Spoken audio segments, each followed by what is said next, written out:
Estimadas y estimados participantes, buenos días, buenas tardes y buenas noches, dependiendo del Dear uso horario en el participants, que good morning, good afternoon, good evening, depending on the time zone in which you are. My name is Isabel Uzi, and this morning I will be moderating the National Human Rights course. We remind you that translation services are available, so participants can find the channel that best suits their preference. Speakers are kindly requested to speak slowly so that translation is feasible. We also want to let you know that in order to ensure accessibility to these international human rights course, we have a sign language interpreter. Interpreters will be available throughout the entire transmission with the speakers to allow all participants to have full access to the contents presented. We hope you were able to participate. The enjoy the panel entitled International Instruments. For those of you who missed it, remember that you will find it recorded on the platform for asynchronous viewing in the previous classes section. In today's panel entitled The Forms of Sexual Exploitation of Women, we will be joined by Dr. Rafael García Borda, Dr. Sonia Hernandez, and expert Berta Garcia. Gender and racial markers are determining factors in sexual exploitation, not only because the vast majority of people subjected are girls or racialized women, but also because they systematically inform about a masculinity whose power is not only symbolic, but also assumes forms on the concrete bodies of people. The presentations will range from the most well-known forms of sexual exploitation to those involving the use of new technologies. We'll now give the information on human trafficking. You can read his complete biography on the platform. Go ahead, Rafael, you have 30 minutes for your presentation. The floor is yours. Good morning, everyone. It is a pleasure to share this international course with you. Thank you to the authorities for inviting me. Thank you, Meiko. Thank you, Cynthia. And thank you to all of the attendees who are here present today by streaming, listening to our presentations. As noted by Cynthia in her introduction, my presentation will deal with new trends for co-opting for human trafficking, and specifically how these new forms of co-opting have mutated over time with new technologies.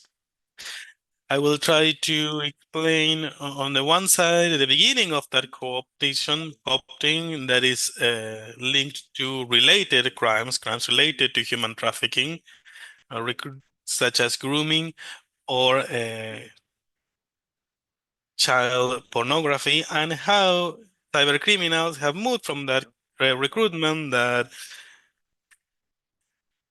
techniques that were used 8 or 9 years ago through broadly circulating newspapers to social media. So today we have to keep in mind that all of the investigation methods have changed entirely. If today, as judicial operators or communicators or persons who belong to some organization, go to educate mothers, fathers, or police forces or security forces, we have to keep in mind that with the changes in technology and the new investigation paradigms, we must train them and we must train new operators in these fields so that the crime of human trafficking can be correctly prosecuted. And I will share my screen in just a moment. And I say this mainly because through online gaming, through TikTok or Discord, most children are connected online through the internet. And this has regretfully turned them into hyper vulnerable potential victims. So, as a state, as a society, as law enforcement officers or as public officers, must have the ability to investigate a crime that occurs within the digital ecosystem. Okay, what are the measures that we take when we know that the person has been recruited through these media? Okay, these are some of the questions that I wanted to pose to you, and now I will expand on this in my remaining time. But we must also take into consideration the fact that financing methods have changed, okay? Money laundering methods have changed, okay? The manner in which the money obtained from the sexual exploitation of children, adolescents, or women is laundered has changed. And why do I say that? The financing or payment methods or marketing, if you will, methods have changed because now we have new payment methods, new elements that traffickers can use to launder their money, and that is through virtual assets. And this is something that I wanted to mention for us to be able to talk about it further on later on. But in Argentina, there's a regulation that requires virtual asset service providers to be registered with the CNB, the National Securities Commission, in order to operate at the international territory. And this allows for public-private cooperation for justice operators to have traceability of those virtual assets used by criminal organizations to toward the crime or sorry, the money, the laundering of the money that is obtained illegally through the exploitation, sexual exploitation of women. Now, after this introduction, we'll have a brief introduction, a brief presentation.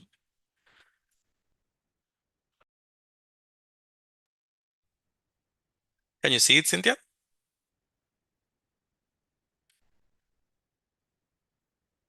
Okay, so going back to what I mentioned at the beginning, there is a change, a shift in paradigm when it comes to the processing of digital evidence, okay, was what I was mentioning earlier. And regretfully, most of the codes in Latin America do not provide for digital evidence. They do not define digital evidence, okay? They are always based on physical evidence. And the difference with,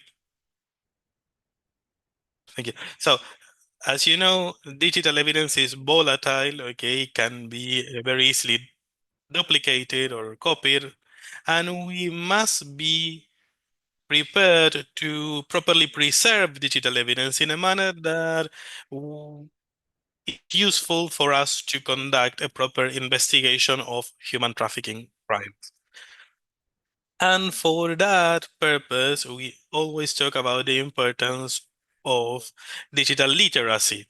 Okay, and this must be included within the criminal proceeding. Okay, when we talk about an IP address as lawyers, okay, no one taught us at university, at college, what an IP address or what a URL address is. But if we work within lines that care for human trafficking victims, we must train ourselves on these issues that are related to IT, but we must know what they mean, what they are to conduct a proper investigation. If we talk about an IP address, we must know that LATNIC is an NGO that is based on Uruguay that deals with managing IPv4 and IPv6 addresses. So what is an IP address? In a simplified manner, okay, it allows us to tell us who is physically working behind an IP address. So if we are investigating a crime that was committed in a highway through which a lot of vehicles circulate, okay, we will ask for the license plates of the vehicle you are trying to investigate. Now, if we are investigating a crime that was committed with new technologies, okay, that is what we are dealing with today, we must know what the IP address is to link that IP address to an actual physical person, okay, to determine who is behind that IP address. That may be one of the addresses in the criminal organization's chain, okay, for purposes of human trafficking. or when we say, okay, what's a URL? Okay, we know that these are characters that are unique, that do not repeat, that are written in lowercase. Okay. And we must know that when a report is taken, okay, the judicial officer, the teacher, the person who is dealing with the training must know what a URL address is so that they can take a picture, okay, a snapshot of that URL in order to allow us to track the user profile that contacted through the internet, okay, through Facebook in this case, the victim for a first approach for the purposes of the uh, future acts of human trafficking. So I'm talking about a URL address, but if we talk about Instagram, we are going to talk about a username. If we are talking about TikTok, we are going to talk about a username. And this happens with every app, with every platform that the victim may connect to. And as we are saying here, we are talking about the new forms of recruitment that occur within the digital sphere or the digital ecosystem. The crime of grooming, okay, very briefly, is a crime related to human trafficking that is usually the trigger of the contact. Okay, we are going to talk about what uh, sexual harassment to children or adolescent is, okay, when an adult contacts a child or an adolescent in order to affect their sexual integrity in some way, but we must state the stages of grooming.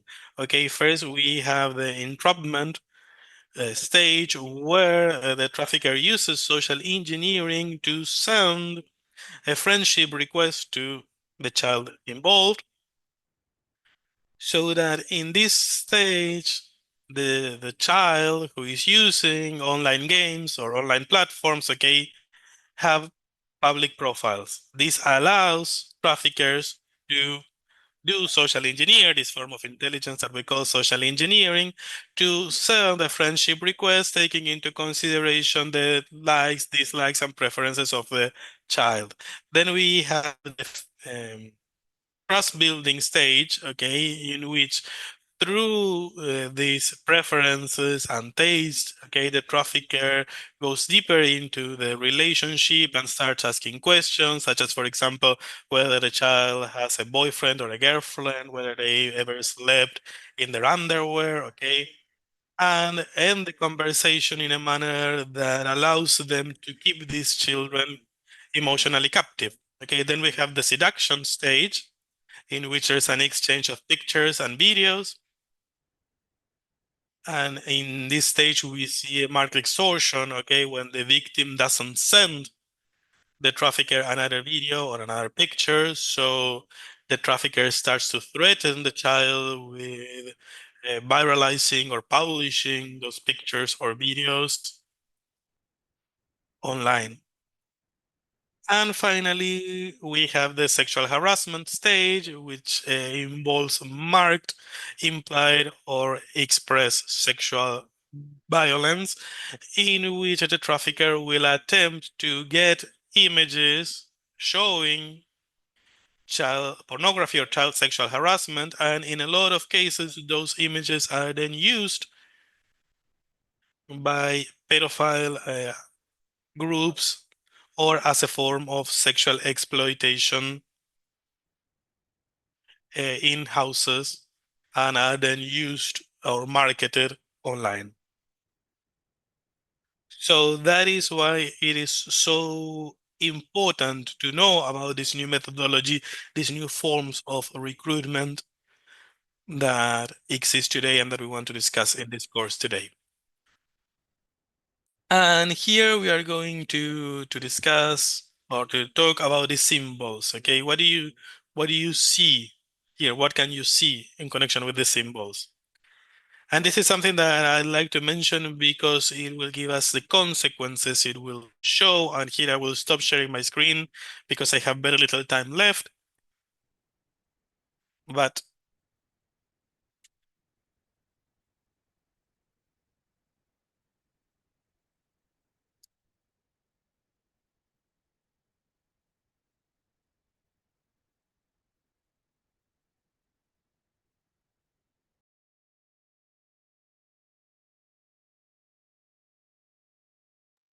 That is the universal symbol par excellence. Then we have the heart that is around another heart that shows a preference, a sexual preference toward girls or minor girls. And then the smaller triangle shows a preference towards minor boys. And then the butterflies show a preference towards both genders. So, Rafael, your sound froze at some point. Can you hear me now?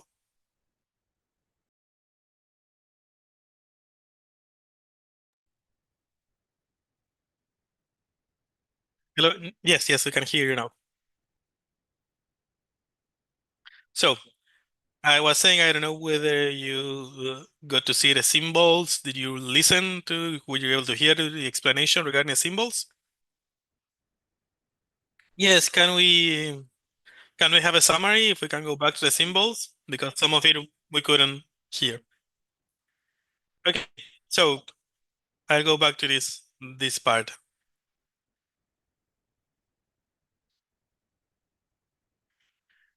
So we show these symbols as a means to show the problem that new technologies poses when it comes to human trafficking and where we have to focus our criminal investigations and our criminal policies in general. The bear is the universal symbol of pedophiles.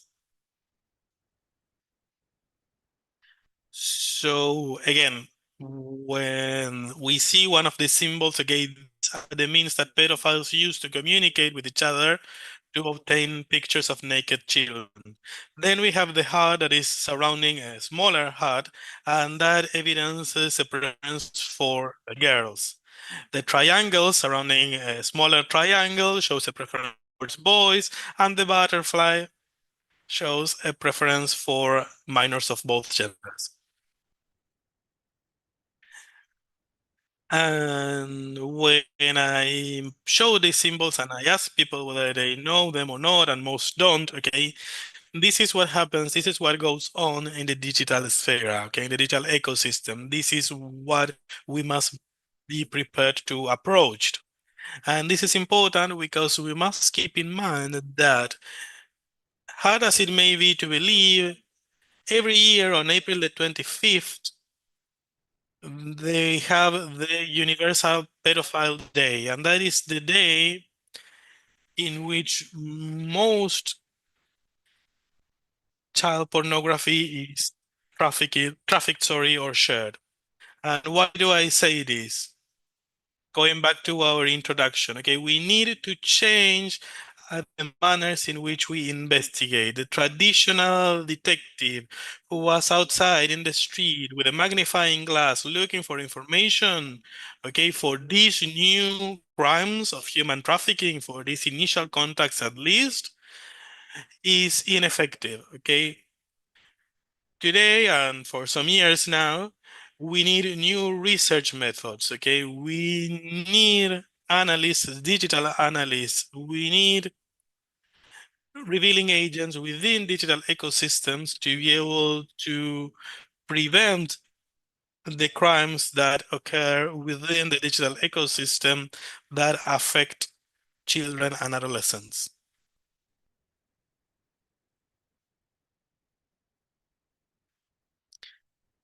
So, this having been said, okay, we must demystify some beliefs. Okay, there are two social myths that we need to suppress or eliminate today.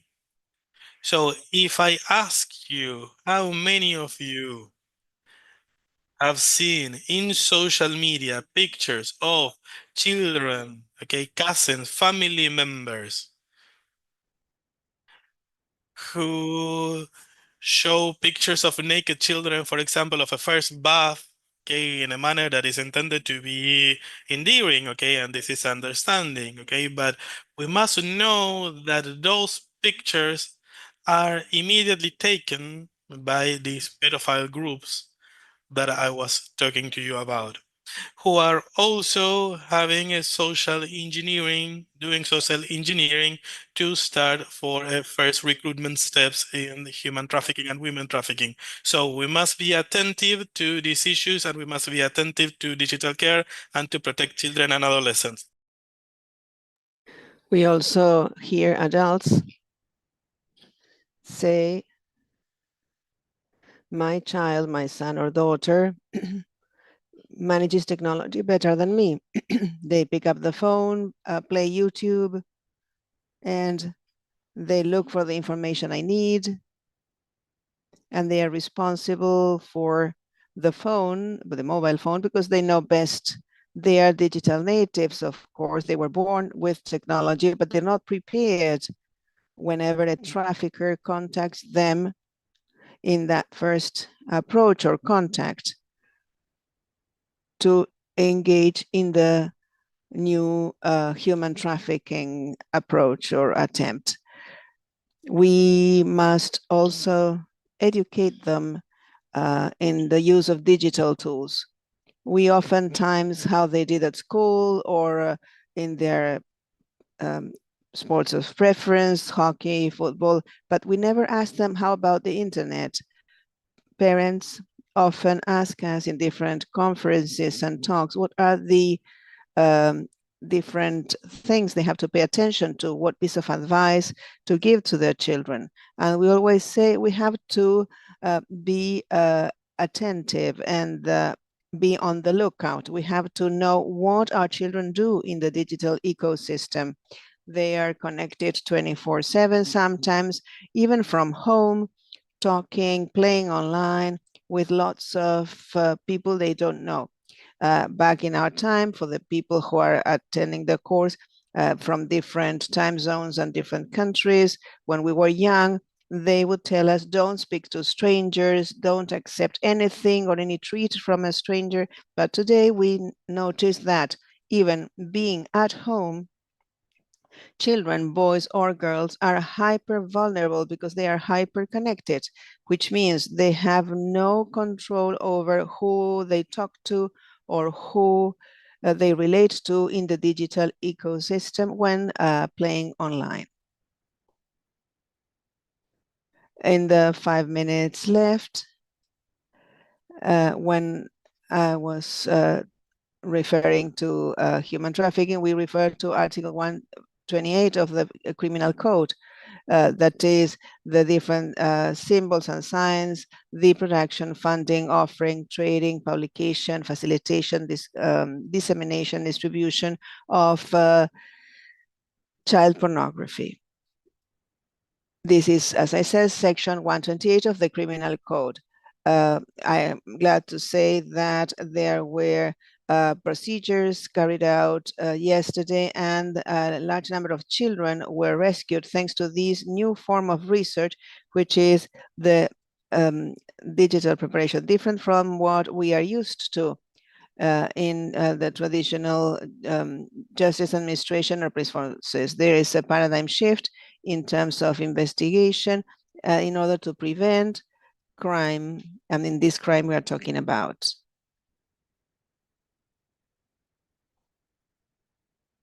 These are some of the indicators. In closing, some of the indicators when they are recruited via the digital ecosystem, online games, notice that they do not want to go to school. There's a sudden change of mood and behavior, sadness. They want to be alone or to be locked out.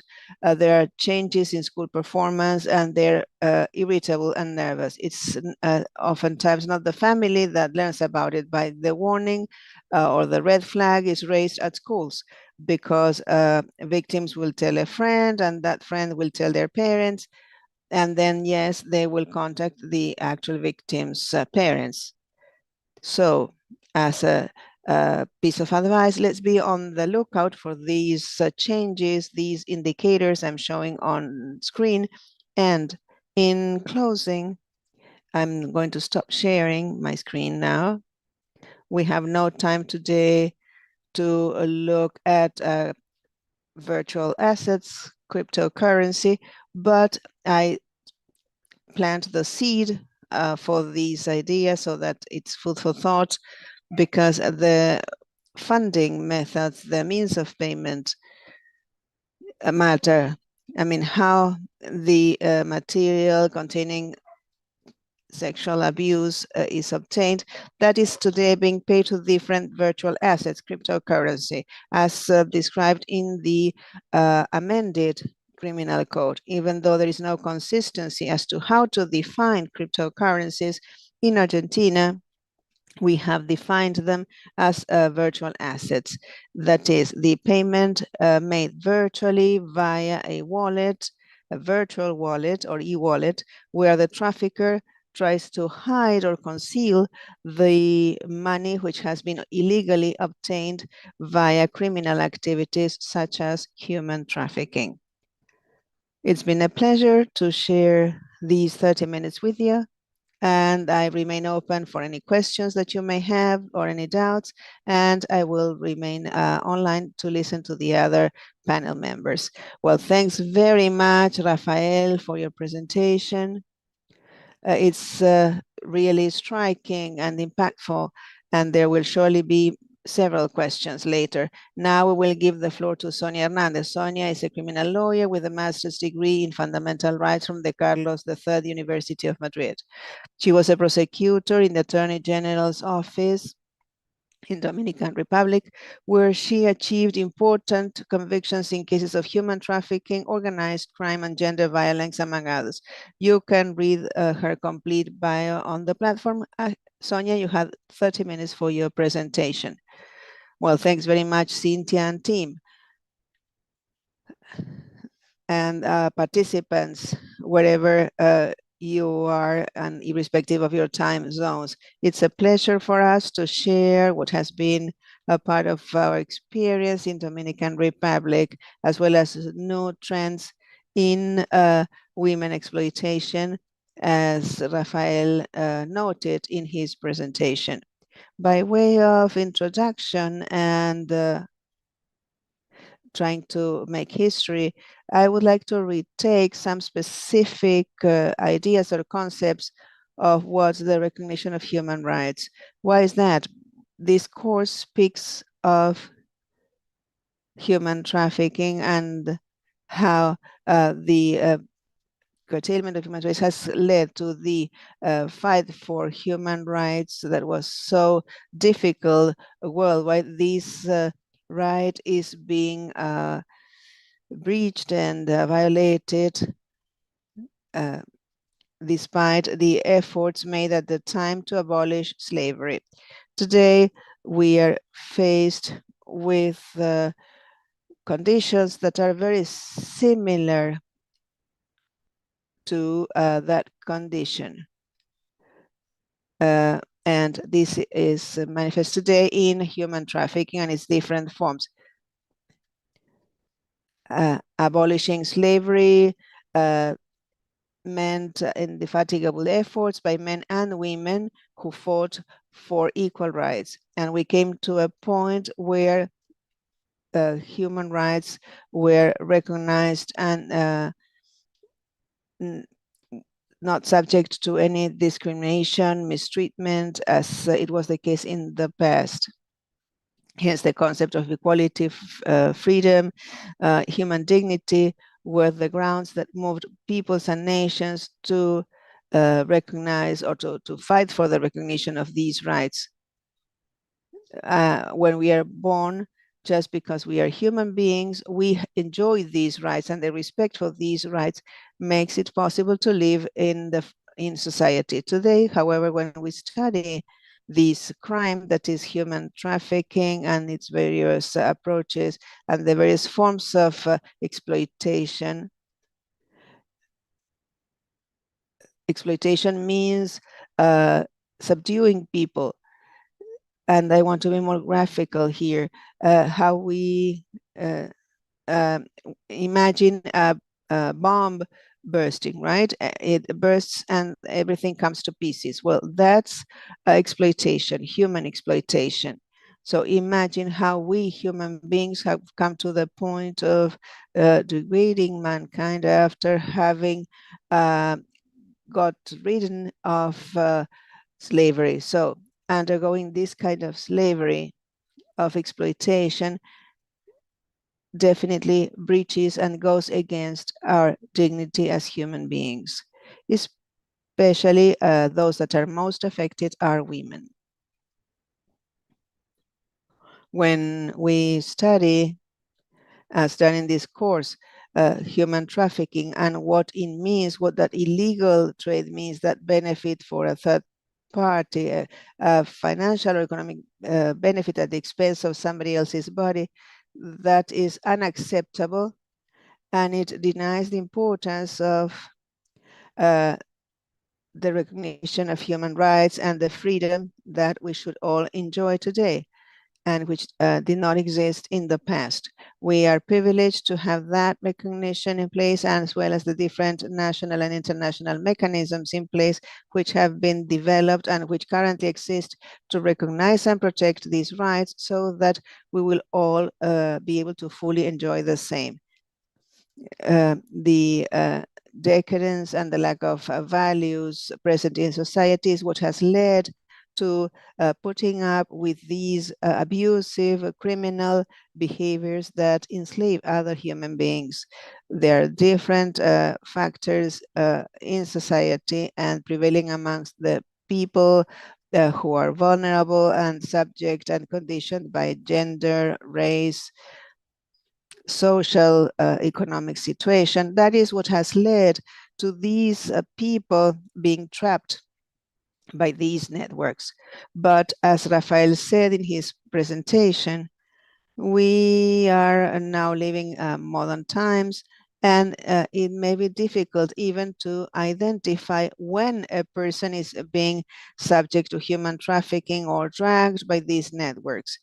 We are in a digital world where we become addicted to many of the tools available to us, and which are easily reachable, and we do not realize that we may become victims of human trafficking.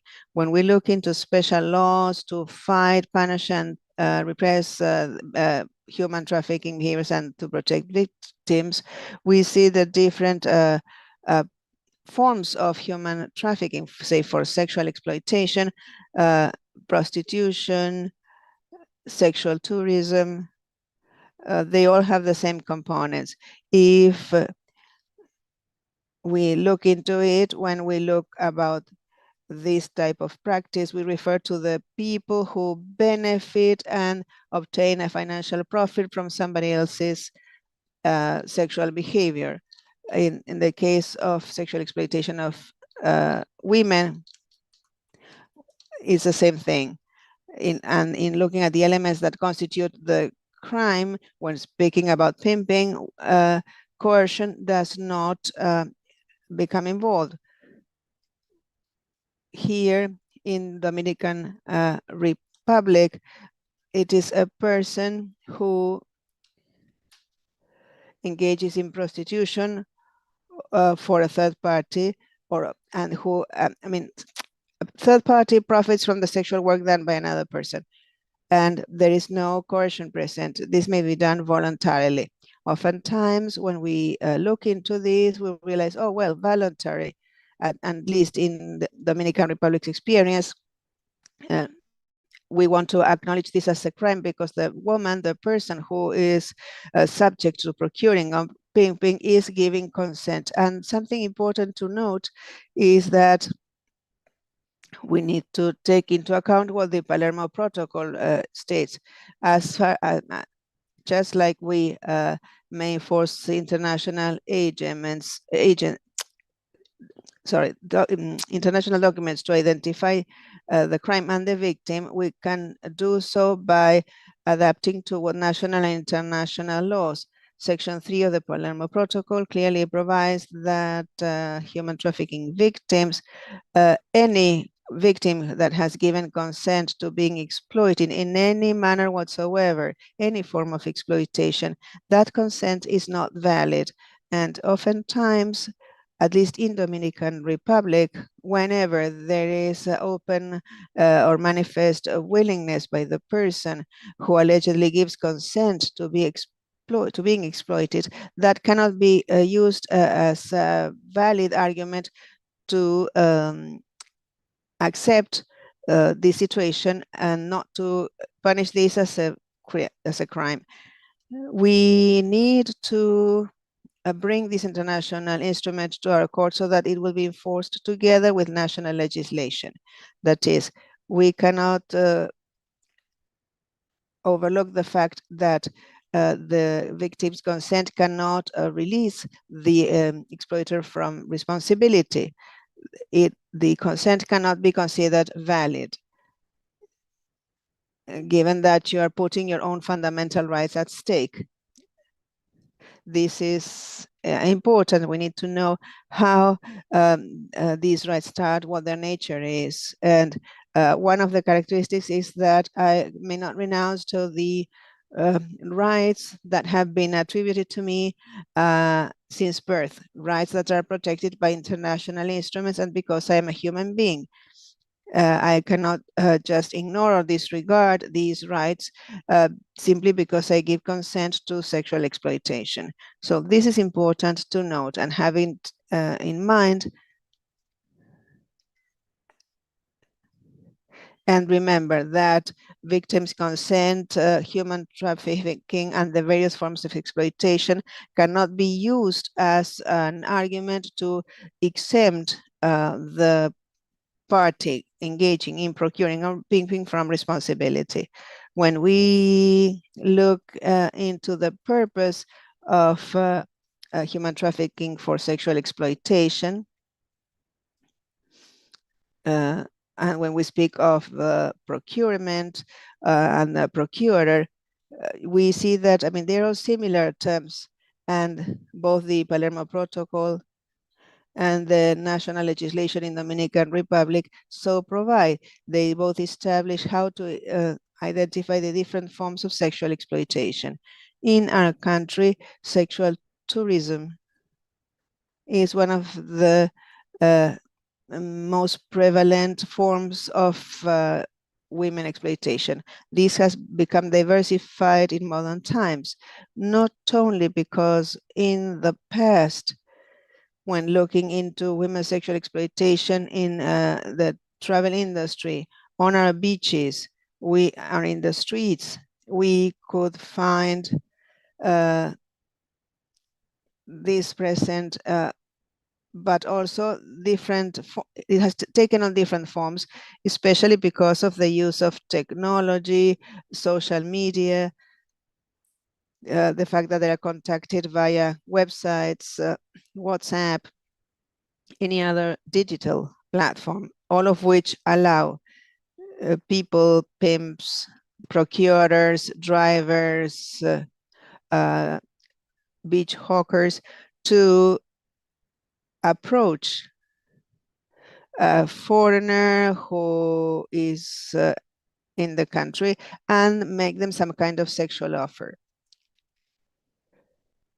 In addition to my practice, I used to work for the International Court of Justice fighting against human trafficking. Part of the work we did consisted in investigating and identifying this crime. And over the 10-year period that the International Court of Justice worked in Dominican Republic, we could witness the evolution in the different forms of exploitation. This took place at discos, bars.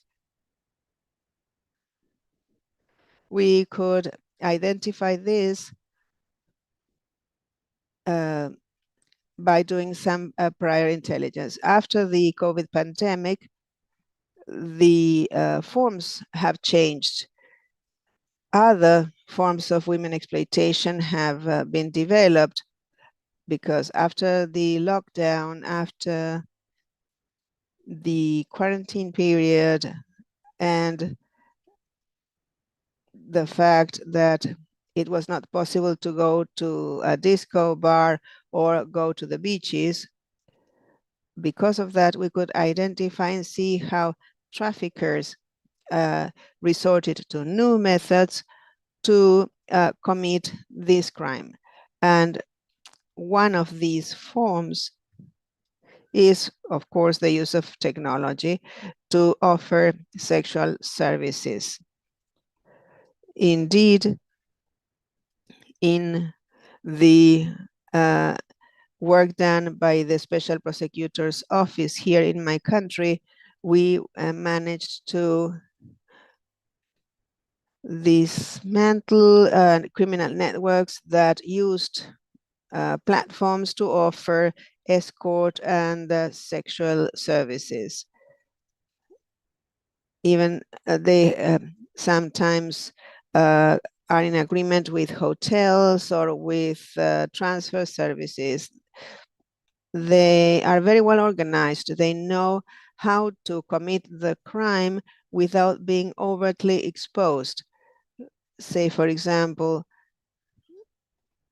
if the authorities start investigating and identify these networks, well, after the COVID pandemic, and because of the cases looked into by the prosecutor's office, most of the cases consisted in this type of approach, that is, providing these kind of services through shell activities.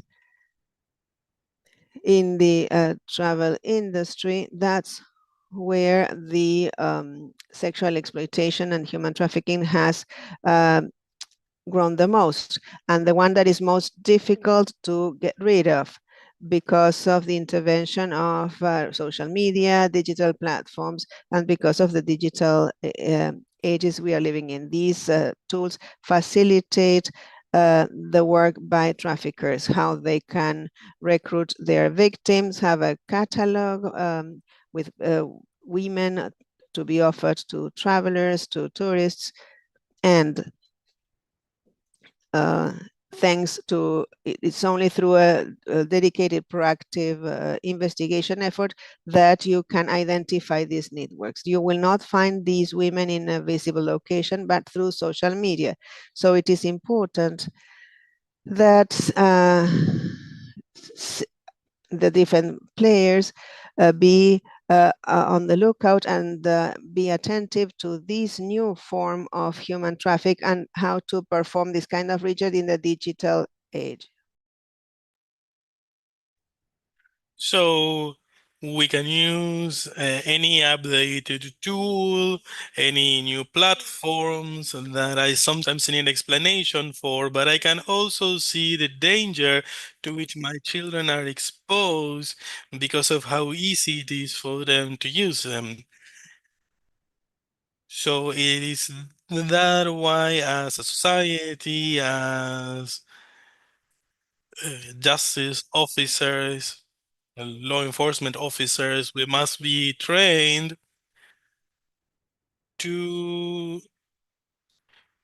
go behind these platforms to learn about these new platforms and any new developments. And something that is very important to keep in mind is that when we have in our strategy a means to identify this form of exploitation of women, especially for sexual tourism, as a new form of crime, okay, it is important to create adequate investigation mechanisms to make it possible to prosecute these cases to their ultimate consequences. Okay, this is so because in many cases, law enforcement officers may collaborate, may cooperate in the investigation and the protection of the victim, which is our ultimate goal. Of course, we want to stop this crime from happening. We want to stop this violation of human rights. But the best way to do this, as we used to say in the International Justice Center, is to eliminate impunity, okay? And this requires us to prosecute in a correct and adequate manner, okay, this crime. And for that, we must know how this crime is triggered, what are the areas or persons that are involved, how we can get to the bottom of this investigation. Okay, remember that this is organized crime. Okay, there's a person who recruits, a person who is working on social media, a person who is in place, okay, procuring customers, clients, okay, or even recruiting victims in person, okay. And all of that is necessary for us to get to the bottom of an investigation and to correctly intervene. Okay, we must go to the bottom of the iceberg, if you will. We must remember that the tip that we see is not the whole, but there's a lot beneath that that we must investigate as well. And since this is organized crime that we are talking about, okay, there's more than one person involved, or maybe other persons involved. We are talking about crimes that are transnational crimes that cross borders. Okay, imagine our problem with our neighboring country, Haiti. Okay, this is a fact that is added, okay, to our existing problems. Okay, and we must have investigations that allow us to identify not only the traffickers, okay, but also, so our investigations must allow us not only to identify the traffickers, but also to protect the victims, to remove them from the place in which they are being exploited, and to prosecute the persons who are exploiting or trafficking women. Something that also happens not in my country, but at a regional level, it is actually a growing trend, is something that is being talked about a lot in connection with women nowadays, okay? In some cases, we are not aware of the fact that we are talking about women exploitation, okay, that is a form of exploitation that affects their bodies, okay, and that goes against their dignity, and that is surrogate motherhood, okay, and this is part of the new women exploitation methods. And I say this because when we talk about surrogation, sorry, or surrogate mothers, we will always find opposed opinions, okay, by different women, especially we have very famous actors, okay, very famous persons in general who justify using a woman's sorry body for surrogation purposes, okay, and they have these women sign contracts undertaking to deliver, okay, the children that they bear and to be subject to a series of conditions throughout the pregnancy period, okay, that are entirely against human dignity. And we must be aware that these are also cases of human trafficking and women exploitation, okay, because these women are immediately prohibited from using their bodies, okay, and they are therefore being exploited. Okay, when we see that motherhood moves or shifts from an act of love to an act of labor, okay, there is a limitation or a violation of human rights. Okay, we are talking about contracts that limit surrogate mothers' ability to dispose of their own bodies, to maybe travel outside their cities or their countries throughout the pregnancy. Okay, there are even some clauses stating that if the woman has any accident that endangers the life of the baby, the buyers, okay, may decide whether the woman or the fetus is to be kept alive or the baby is to be kept alive in this situation, okay? So there's a whole series of situations that are around surrogacy that are entirely infringing upon women's rights and that violate their bodies and their dignities. So they cannot choose whether to have an abortion or not, but the buyer can, okay? There are certain rights stipulated in cases the baby is not what the buyer is expected. Okay, so that they can return them. And these are a series of situations in which there are violations of fundamental rights, okay, because one of the contracting parties is waiving their rights over their own bodies and their own reproductive health. So this is also a case of women exploitation. Okay, there is a sexual exploitation of their productivity as women and of their freedom to choose and their freedom as human beings. And as I mentioned earlier, okay, I always, okay, so as not to lose focus, we are talking about human rights, and human rights cannot be waived. That is why surrogacy, okay, leads mothers to waive some of the rights, to have other rights limited, and to become a good for a third party who subjects them to specific conditions based on their own interest. Okay, so we see again that the consent by women allowing this type of limitation, this type of violation of human rights or fundamental rights cannot be deemed valid for the intended purposes. So this modality that exists, okay, that has been used since the 70s, okay, is a very growing trend nowadays, and it is one of the new modalities of women exploitation, and it is one of the reasons or one of the examples we can see of these new waves of violence that are disguised behind free will. Okay, we see currently a lot of persons saying that these rights, this possibility empowers women. Okay, and that is why they try to eliminate all the limits. Okay, and that is where we can cross the line of the transgression or violation of human rights. Okay, and this is not possible. Okay, it's entirely incompatible with the international treaties that have been created for the protection of human rights. I don't know if I have any time left.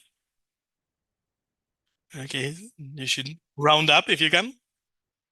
And finally, another form of exploitation that has been in place for some years is Serbian marriage. Okay, and here I will talk a little bit about children, little girls, and adolescents. Okay, in my country, children, adolescents were allowed to marry. Okay, there were no age limitations, and we conducted an investigation in which we found 9-year-old girls marrying 6-year-old men. That is a form of sexual exploitation in disguise, okay? It's a form of sexual exploitation in which parents gave their consent for a 9-year-old girl to marry a 60-year-old man. And behind that servant marriage in the case of adults or child marriage in the case of children, okay, we find a form of exploitation hiding behind an apparently legal device. Okay, thank God in 2021 in my country we eliminated child marriages. In 2021, only in 2021, we eliminated the possibility of child marriage. And that, in my mind, is alarming. Okay, if we think of all of the time during which this was allowed and how this was used to sexually exploit girls and women, also as a result of sexual tourism, this allows us to see, okay, also women exploitation through servant marriage, in which a third party benefits, and this is facilitated by crossing borders. Okay, as a country, we are strategically located for international and internal trafficking, and this allows to have these marriages that had the sexual exploitation of women. So thank you all for your attention, and I am at your disposal should you have any questions or comments. Thank you very much. Thank you very much, Sonia, for showing to us the forms of exploitation that exist today in the Caribbean. We are getting a lot of questions, so we will come back to you later for sure. Now we will give the floor to Berta Garcia. Berta Garcia is co-chair of the International Coalition for the Abolition of Surrogate Motherhood and all reproductive exploitation, a coalition created in 2018 to fight against the reproductive exploitation of women. You can read his complete biography in the platform. Go ahead, Bertha. You have 25 minutes for your presentation. Good morning, good afternoon, everyone. It is an honor for me to participate in this 8th International Human Rights Court organized by UNESCO. And without further ado, since I have little time, I will discuss why laws throughout the world should expressly approach surrogate motherhood as a means of women trafficking for reproductive exploitation. Recently, as a tsunami that is going through the world, we see the increasing pressure from the reproductive exploitation industry and the industry of the purchase of newborn babies. Okay, this is a pressure that is exercised on countries, on governments, on academic institutions and international organizations such as the Hague Conference on Private International Law. Okay, we are faced with an incredibly powerful economic lobby that saves no resources, spares no resources to penetrate audiovisual media, the press, academia, the political power, the legislative power, the judicature, and international organizations. According to Global Market Insight, the size of surrogate motherhood market is of over $14 billion, was of over $14 billion in 2022, and benefits are projected to increase by 24.5% between 2023 and 2032. And the increase in the number of fertility clinics is one of the growing factors. In Spain, for example, Spain is the second largest country in number of clinics. It's only behind the US. It has approximately 400 public and private clinics, so it is not rare for the Spanish fertility organization to demand the legalization of surrogate motherhood. Because if we take into consideration the fact that the success of clinical methods that are currently illegal in Spain is relatively low, it has a success rate of approximately 22%, there is an 80% failure that can be turned into income through surrogacy. This economic lobby that seeks to market fertility is willing to reduce women to uteri from which to obtain gains through the commercialization of eggs, in vitro fertilization, or surrogate motherhood. Thus, in a publication by the Sales Clinic, there was this idea of an American uterus, okay, unbearable methonemia to refer to a woman who was a surrogate mother in California.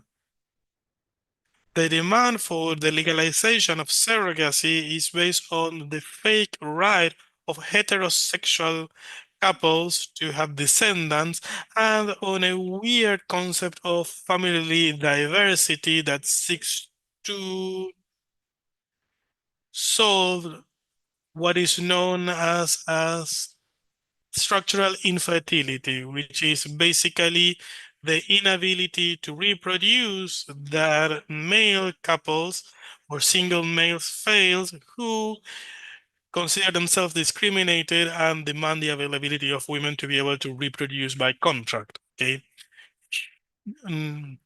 Surrogacy is backed by a hypocritical concern that finds in this practice means to reduce demographic drops in countries such as Ghana, Uganda, Rwanda, which have a rate that is above most countries in the world.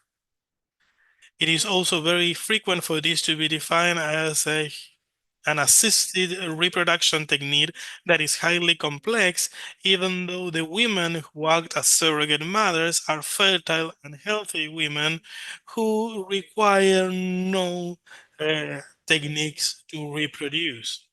What surrogacy does is to create damage and psychological and bodily damages to these women who have their lives and health endangered, okay, as they have quadrupled mother's morbidity as compared to natural births, as shown by the largest scientific study conducted so far. Moreover, under the Istanbul Congress, surrogacy must be deemed a form of violence against women. Surrogate pregnancy is, in the eyes of public opinion, as a societal measure of progress that is for the benefit of society at large, whereas it is a political issue that should be dealt with paying attention to the human rights of women, girls, and boys, which are either ignored or not given priority by the different political trends. This practice is actually an attack against dignity that translates into women trafficking for reproductive exploitation and the transformation of their children into things, as well as their children. The UN protocol for the punishment of human trafficking, especially women and girls, is part of the UN Convention against organized, transnational organized crime, also known as the Protocol Against Human Trafficking. This is one of the 3 protocols adopted by the United Nations in Palermo, Italy, in the year 2000. The other 2 are the Protocol Against the Illegal Trafficking in Migrants by Land, Air, and Sea, and the Protocol Against the Manufacturing and Illegal Trafficking in Firearms. The Protocol Against Human Trafficking came into force on 25 December 2003, and in 2020, it was ratified by 176 states. This protocol against human trafficking is the first international instrument to be legally binding upon member states, and also the first legal international text to define trafficking based on behaviors, means, and purposes. Human trafficking involves behaviors such as recruitment, transport, transfer, as well as the harboring and reception of peoples, and means such as threatening, the use of force, other forms of coercion, fraud, deceit, power abuse, or receiving some form of payment or benefit in order to obtain a person's consent to his or her exploitation. The first of the means we have just talked about, and which we are going to refer to, is deceit when it comes to recruitment of women for reproductive exploitation purposes. Surrogate pregnancy is human trafficking to the extent that all women are recruited to be surrogate mothers by the following argument. It is a dual deceitful argument. They are not mothers of the children that are born, and the fact that these children that are born are not their children. Recruitment through deceit of women for reproductive exploitation purposes intrinsic to surrogate pregnancy, or any other euphemistic term used to name this social practice, which consists in making a fertile woman pregnant to deliver his or her newborn child to those who have commissioned the child via a verbal or written contract, whether or not for value or consideration, and irrespective of the method used, whether it is natural or artificial insemination, in vitro, or embryo transfer. If it weren't for this deceit in recruitment, there should be no such industry. If it weren't for this form of deceit, there would not be surrogate pregnancy and gestation. This is systemic in surrogate pregnancy. Women are deceived and convinced because few women would sell or give away their children if they were conscious and aware of the fact that they are their mothers. And they try to convince everyone that by their gene material not being involved, they are not mothers of the children being born, and therefore they have to hand them over to those who have commissioned, so to speak, the child, the ones who have provided the own or purchased cells to make up the embryo that is then transferred to the surrogate mother. Why should then they quit their role as mothers if, as asserted, they are not the children's mothers? All surrogate mothers, whichever the legislation or commercial or altruistic quote unquote model, must quit or resign to their mother-child relationship either before or after delivery.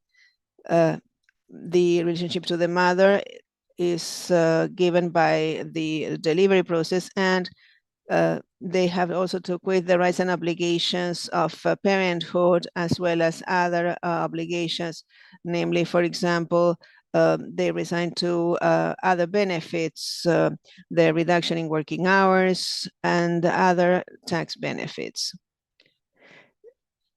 Since in vitro and embryo transfer appeared as efficient by the late 70s and became widespread assisted reproductive techniques, they have served two opposite purposes. The first one is to reaffirm the association of conception, gestation, and delivery to motherhood. That is, to tell some women that they are mothers of the children that are born, even if they do not have their genes, since motherhood is given by delivery and childbirth, which is unarguable in any country in the world. This is what assisted reproduction hospitals and clinics convey to patients who seek treatment there on their own will. The second purpose, or the second thing, has been to dissociate conception, gestation, and childbirth from motherhood, saying or telling surrogate mothers that they are not the children's mothers because they do not have their genes and because they have to quit their relationship and to the child and transfer or convey them to the ones who have quote unquote commissioned the child. That is what agencies and clinics convey to surrogate mothers and their customers. The fact that they will, these customers will be acknowledged as parents, even though their only contribution has been a sperm sample, ovules, whether owned or procured, and the contract signed, as well as the money paid. Yet other means that contribute to surrogate gestation constituting human trafficking is coercion in recruiting women for purposes of reproductive exploitation.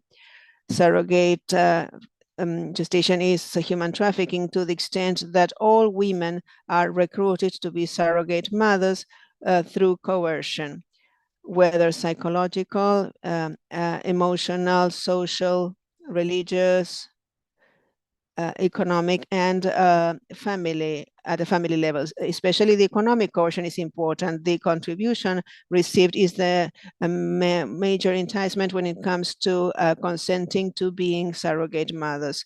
The sexist stereotype, which attributes women an innate tendency to sacrifice for others, constitutes a vulnerability factor which is tapped to coerce women. However, the women's main vulnerability is at a financial level. There is no single country in Europe where the women's occupation rate is just like that of men, where the women unemployment rate is not above men's, and where there is no salary gap.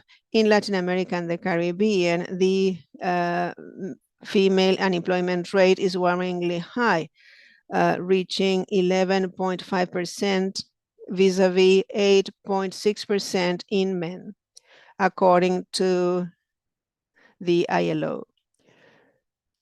In terms of the occupation rate per 100 men who are active in the labor market, only 68 women do have a job. Per $10 earned by a man, a woman will earn between 8.3 and 7.7 US dollars, depending on the age group. And men work longer remunerated hours vis-a-vis women. However, women work longer hours doing non-remunerated chores according to the Economic Community for Latin America and the Caribbean, ECLAC. The Multidimensional Poverty Index is a measurement of global poverty that goes beyond revenues and which focuses on the manifold needs faced and suffered by the poor. The right to freedom, basic services, work, education, IT and communication technologies, and political and social involvement and participation. Now then, multidimensional poverty is larger amongst women compared to men in Latin America and the Caribbean, and has become disproportionately aggravated since the COVID-19 pandemic.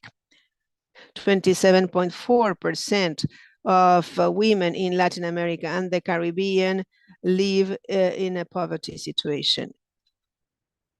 Their autonomy over health, especially sexual and reproductive health, is inversely proportional to their poverty level. The poorer they are, the less sexually and reproductive autonomous and independent they are.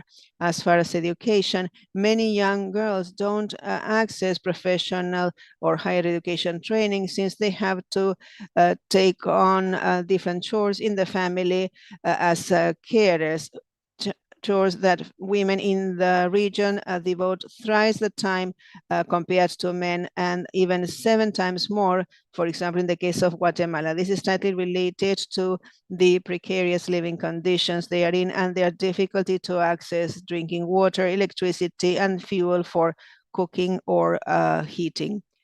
Feminization of poverty is a global scourge, with women being the ones that suffer unemployment, precarization of labor, temporary employment, and part-time employment the most.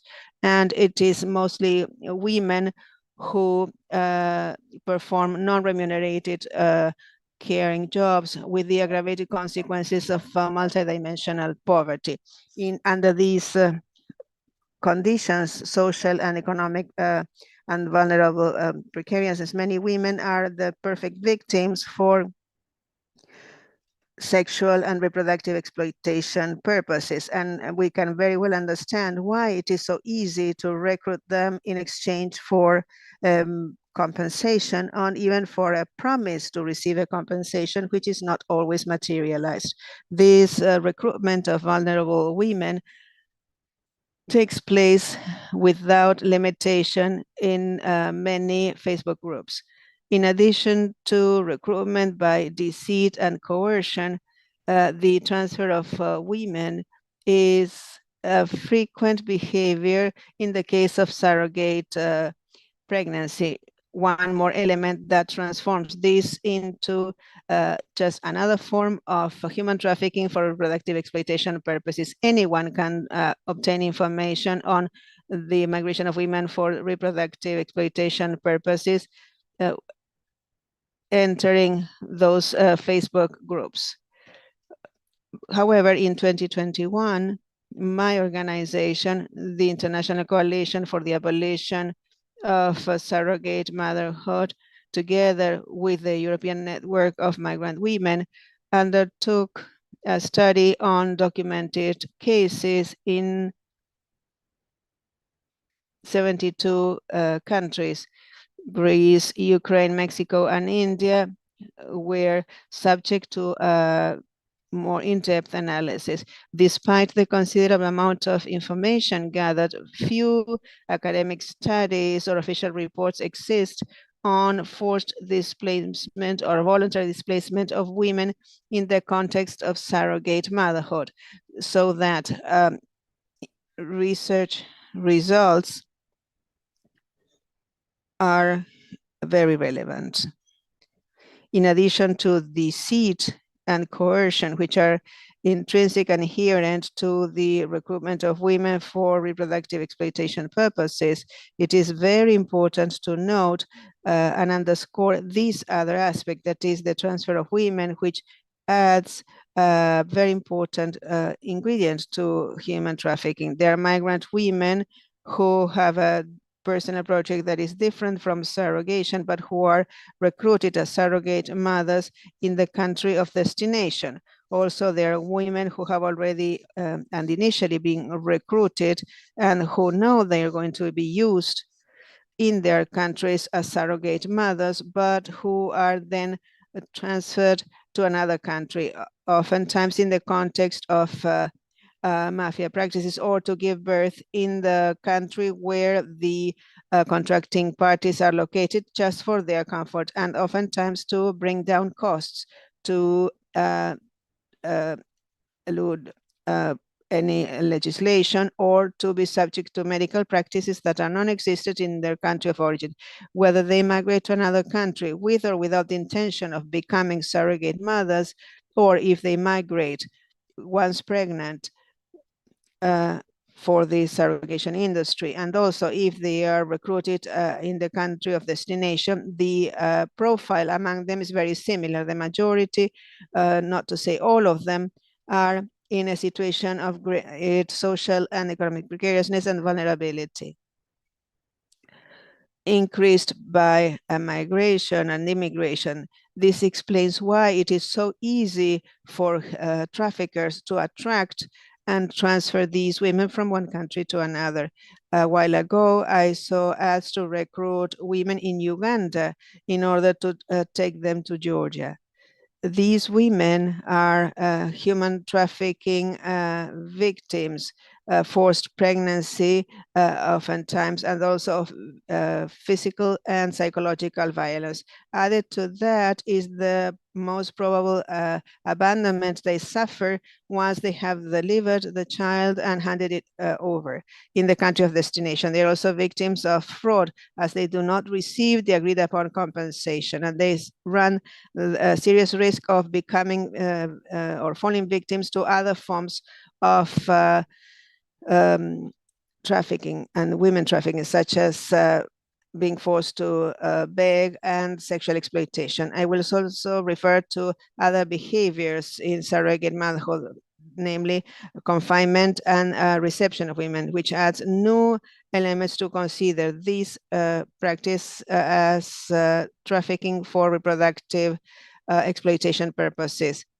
Women who are received and who are confined or subject to semi-confinement is yet another instrument, an element that constitutes or turns surrogate motherhood into human trafficking. This generally takes place throughout the pregnancy and in the third trimester before childbirth, but there are also some cases after childbirth, so as to bring them or have them under control while the necessary formalities are carried out to register the newborn, as well as while they obtain the necessary permits to take the child out of the country. It is only when these formalities have been completed that the surrogate mother receives full compensation.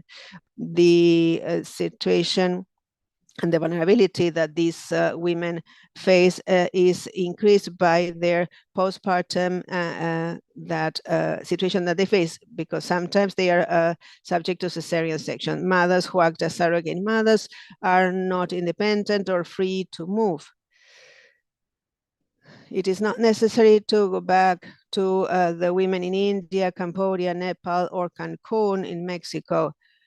confinement also takes place in Ukraine, where pregnant women are taken to Kiev and lodged in apartments kept by agencies themselves. They are brought all together and subject to certain timetables, and generally, and in any country, surrogate gestation contracts include clauses on the extent of free displacement rights. The pregnant women cannot go beyond certain areas. Let me conclude by saying that surrogate gestation, or whichever name you may call this practice, and in any of its forms, is a serious violation of fundamental rights of women and their children. The root causes are manifold, including poverty, inequality, the lack of viable job opportunities or social support, and discrimination. And of course, gender, since specificity of the trafficking phenomenon is a function of gender, and it is always women who are used as surrogate mothers. So this practice must be considered a form of human trafficking. It must be forbidden and prosecuted under international and domestic legislation. Just like the exploitation of for prostitution and other forms of sexual exploitation, forced labor and services, including bedding, slavery, or similar practices, serfdom, exploitation for criminal activities, or organ removal, form of trafficking which is aggravated by the child selling crime according to the facultative protocol on the Convention on the Rights of Child, which defines child selling by any act or transaction by which a child, boy or girl, is transferred by one person or group of persons to another in exchange for a remuneration or of any other compensation. Thanks very much for your attention. And I remain open for any questions that you may have or any comments that you want to raise. Thanks very much. Thank you very much, Berta. I'm sure that if you look at the chat, you will see that there are a lot of questions. This is an issue that is really moving and that is very interesting here in our course. So I will start. I have several questions for each of our presenters. So I will start by asking one question each and by giving you 2 minutes, no more than 2 minutes, okay, to answer so that we can have one question for each of you. So I will go in order. Rafael, I don't know if you are here. Yes, great. The first question is, in connection with online recruitment, how can we involve companies such as Meta and TikTok in the investigation and identification stages? Yes, so there are privacy policies and there are internal investigation forces, both in Meta and in TikTok. And these companies have specific channels that communicate with law enforcement officers and with the Office of the Public Prosecutor, okay? Only with government agents, as they call them. So they are working, they are cooperating, they have several specialized teams, especially in Meta. They have a team in Brazil, and TikTok also has investigation channels, internal investigation channels, and whenever they detect an activity that meets these characteristics, okay, of a person publishing or marketing images of girls, boys, or adolescents under a law of the US Congress, in the case of Meta, there is immediately a report that is produced through NetNet, an NGO located in Alexandria, okay, that communicates directly with Washington. And then they issued that report to a country that has a treaty with that NGO, an agreement with that NGO. Okay, in the case of Argentina, it is sent to the Argentine government, and that is sent to the public prosecutor in the applicable province for them to prosecute, okay, this human trafficking case. For example, in the case of child pornography. Thank you for your answer. Now a question for Sonia. In connection with the situation of human trafficking in the Caribbean, would you say that, so it says here, you mentioned only situations of human trafficking for sexual exploitation, surrogation, and some case of forced marriage. Are there cases of forced labor and human trafficking for labor exploitation, especially in the cacao industry? Yes, yes, most certainly. And specifically with Haitian immigrants, okay, we have a lot of situations of labor exploitation in sugar mills, in the building industry, in the construction industry, okay, like most immigrants, okay, these are cheap labor. And this is the population that is currently being exploited the most for these purposes. Actually, in the human trafficking report issued by the US every year, we remained in level 2 on the surveillance list precisely because of the lack of prosecution of labor exploitation. And there are a lot of issues in that case. Okay, there is a case of exploitation to Haitian immigrants, and this causes our authorities to prosecute less in the cases of human trafficking for labor exploitation when the victims are from Haiti, okay? And this has caused us to remain in the surveillance list because we do not address this issue that is an issue that has existed historically within our country. So yes, we have these latent cases that have no response, no real response from our authorities. Last year, actually, we submitted a bill on human trafficking that is adapted to the new modalities, and this bill provided so much protection to the victims of trafficking, especially for labor exploitation purposes, that everyone went crazy on the claim that this was intended to protect Haitian nationals, and that bill was removed actually from Congress, so withdrawn from Congress. This is unbelievable, but it's something that happens in the country. And that is why this immigrant population is much more exposed to this type of exploitation and trafficking.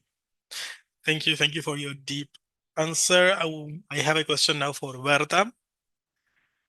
Do you know of any business organization, companies, travel agencies, or other companies that work as a front for surrogacy as a form of human trafficking? You have 2 minutes.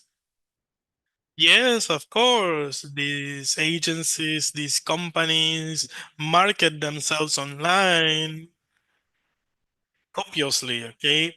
You will see if you conduct a basic search in Google, you will get hundreds of agencies, clinics, and other companies that engage in this violent practice against women.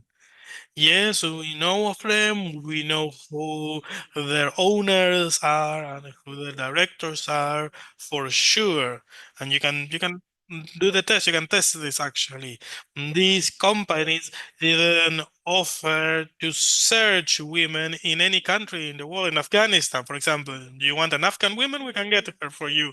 You want a Libyan woman, sorry, we can get it. We can get her for you. Do you want a woman from Uganda? We can get her. You want the woman from Nigeria to birth uh, triplets or okay, for a little over $1,000, You can get triplets, you can get 4 children, okay? There are thousands of companies, there are thousands of agencies that operate in this way, and they do this openly, okay?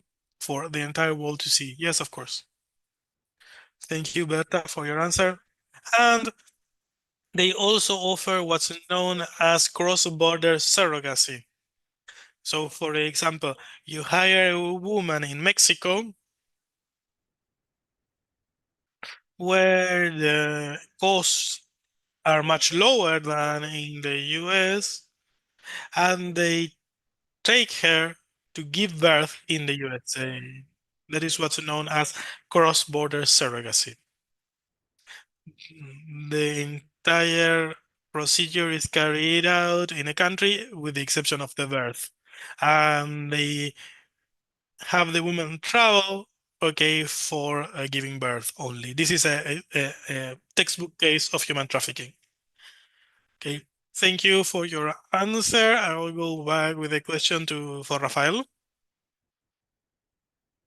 The question is whether there is a coordinated work between the Office of the Public Prosecutor that work in human trafficking and those that work with other crimes. Okay, for example, in Argentina, do they have jurisdiction at both the national and the local level? And another question, in cases of international trafficking, how is the crime prosecuted? Is it prosecuted in the place where the victim resides, in the place where the trafficker lives? How does the jurisdiction work? Okay, first, yes. Okay, and the jurisdiction, general jurisdiction, falls at the provincial level, and it deals with crimes connected to human trafficking, such as, for example, sexual exploitation or labor exploitation or pimping. Okay, so these related crimes that are not necessarily human trafficking, but there are specialized prosecutors in every province that work with these issues. And when we have a crime of human trafficking, then jurisdiction is waived in favor of the federal justice system, and the provinces work in coordination with the federal justice system. Sometimes the crime is identified by the provinces at the provincial level through the investigation of a related crime, and then once we certify the existence of a crime of human trafficking, the case goes to the federal justice. And we also give jurisdiction to the courts for the domicile of the victim because of the special care that we must have with victims of this specific crime. Thank you for your very brief answer. Thank you very much. A question for Sonia. Okay, how do you receive the report in cases of trafficking for surrogacy purposes? Okay, we haven't had any cases in the Dominican Republic. It is an interesting issue. We should study it because it is an issue in Latin America that is growing, and we must pay attention to this. In the Dominican Republic, in connection with pregnancies in violation of human rights, we are working mostly with child pregnancies. In our country, we eliminated child marriages, but child pregnancy rate is very high. So far, in the cases that have been studied and investigated by the authorities, we haven't been able to identify any cases of trafficking for surrogacy, but it would come as no surprise to me if we have one of these cases at any time, because they exist and because of the dynamics, the criminal dynamics that we see in the country in connection with this type of crime. It is likely for them to occur at some point. But as far as I know, in the Dominican Republic, we have had no case of human trafficking for surrogacy purposes so far. Thank you very much, Sonia. And the last question for Berta. So feminists arrogate sovereignty over our bodies. accepting surrogacy wouldn't be a form of exercising sovereignty? It is precisely the opposite, because from the moment a woman signs a contract or agrees to become a surrogate mother, she loses entirely any control she may have over her body.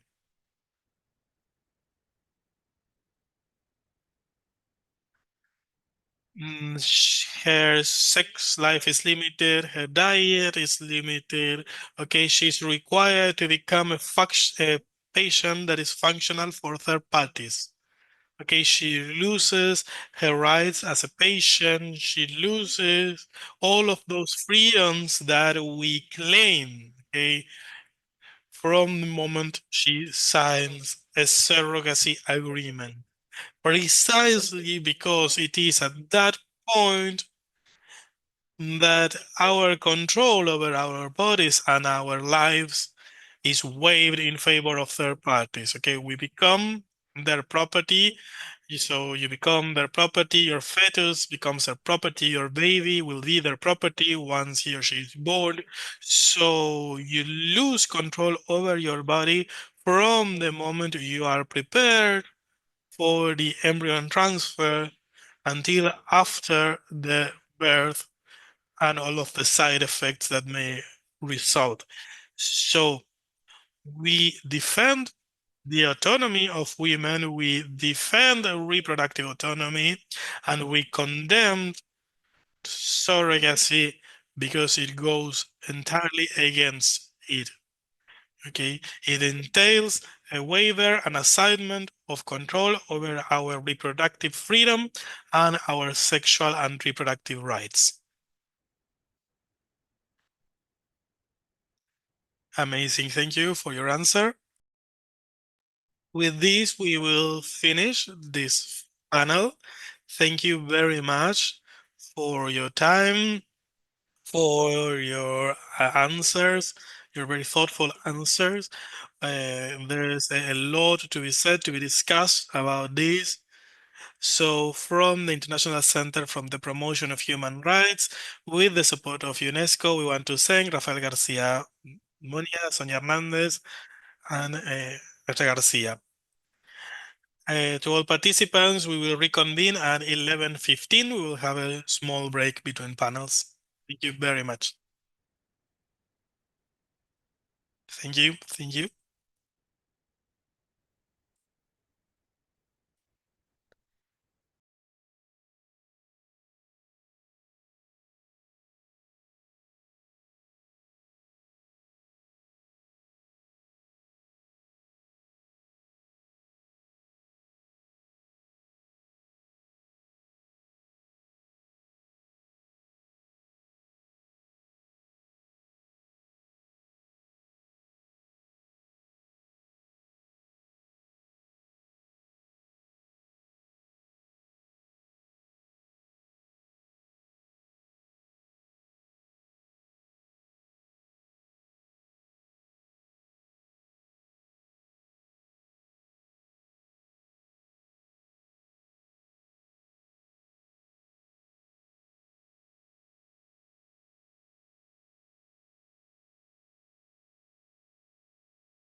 Dear participants, good morning, good afternoon, and good evening, depending on the time zone in which you are watching us. My name is Barbara Espinola, and I will be moderating this panel of the International Human Rights course. We remind you that translation services are available, so participants should find the language channel that best suits their preference. Speakers are kindly requested to speak slowly so that translation is feasible. We would like to inform you that in order to ensure full access and accessibility to this International Human Rights course, we have sign language interpretation available throughout the course. Interpreters will be present and translating concurrently with speakers, thus allowing all participants to have full access to the content being delivered.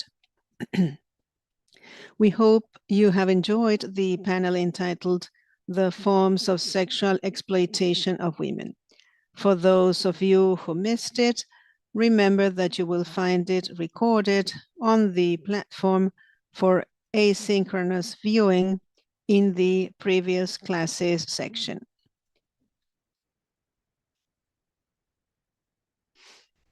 Today's panel, entitled "Trafficking of Children and Adolescents," will be joined by Loic Tregui, Bukeni Warusi, and Carolina Zapata.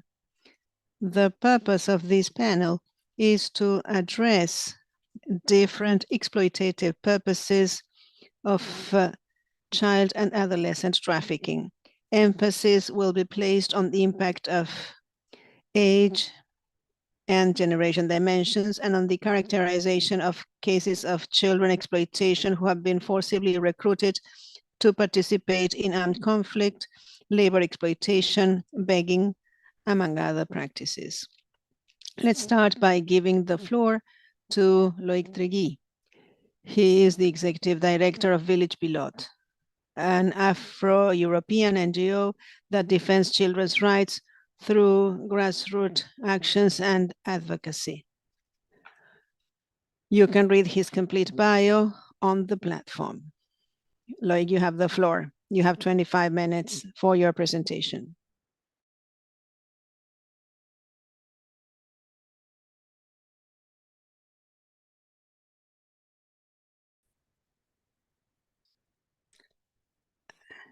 I speak from Senegal, Dakar, where we have been present for 30 years now.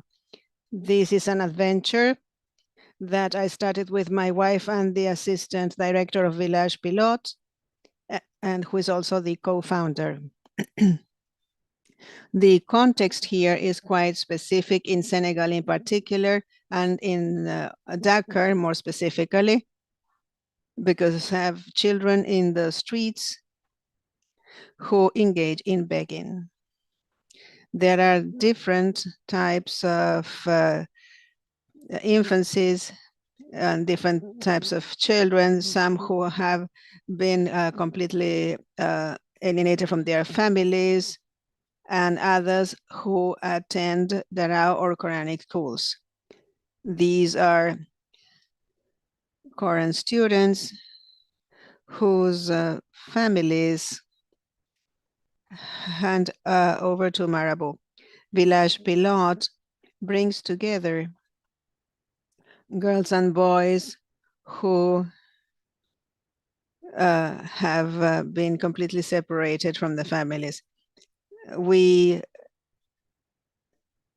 are present several times a week in the territories where there's children are present to raise awareness amongst them and convince them of leaving the streets. They have suffered a lot because of what adults have done to them. And how shall I put it? They are rebellious to the adult authority. Therefore, we cannot easily convince them. We need to be very persuasive. They are reluctant. They come from Senegal. Guinea-Conakry, Cote d'Ivoire, Liberia. Also, there have some cases from Chad, Niger, Mali. They are children, boys and girls, who have been forced for weather reasons, in some instances, to leave the territory, but basically one of the reasons is also armed conflict, whereas others have been forced to leave because of economic conflict. Dakar is a center that allows us to reach the north of the country, and these young boys and girls converge in the country capital in order to find at first a solution through begging, and secondly, through illegal migration. A lot of money is required to cross by boat, and if they cannot cross by boat, they cross the desert, the Mediterranean desert in Libya, and then they face manifold problems when they reach the European continent. So there are these peoples, originals from different countries, who are in the streets. And as part of this whole group of children, there are some who have fled Quranic schools because of mistreatment they have suffered there. A young boy, for example, may stay in these schools to learn the Quran, and there are Quranic teachers who play the role of religious teachers. And they also teach them other values, humbleness, work.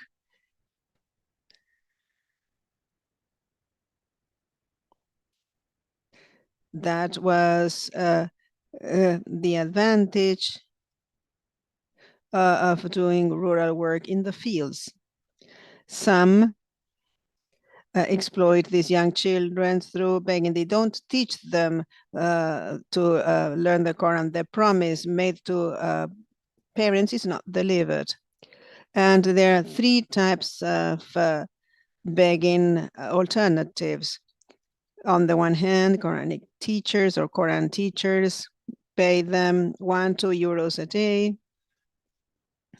This is a considerable amount for these young children. Secondly, they have to engage in begging. They beg for food, a kilogram of sugar, rice perhaps, and they have to beg for their own food because teachers won't feed them. And I'm not speaking here of health-related issues or clothing. They have to obtain their own clothing. So there are three types of begging activities that they have to engage in the streets. They wake up at 5 in the morning and they are in the streets until 11 p.m. And there are some whom we have rescued from the streets who have escaped the Quran teacher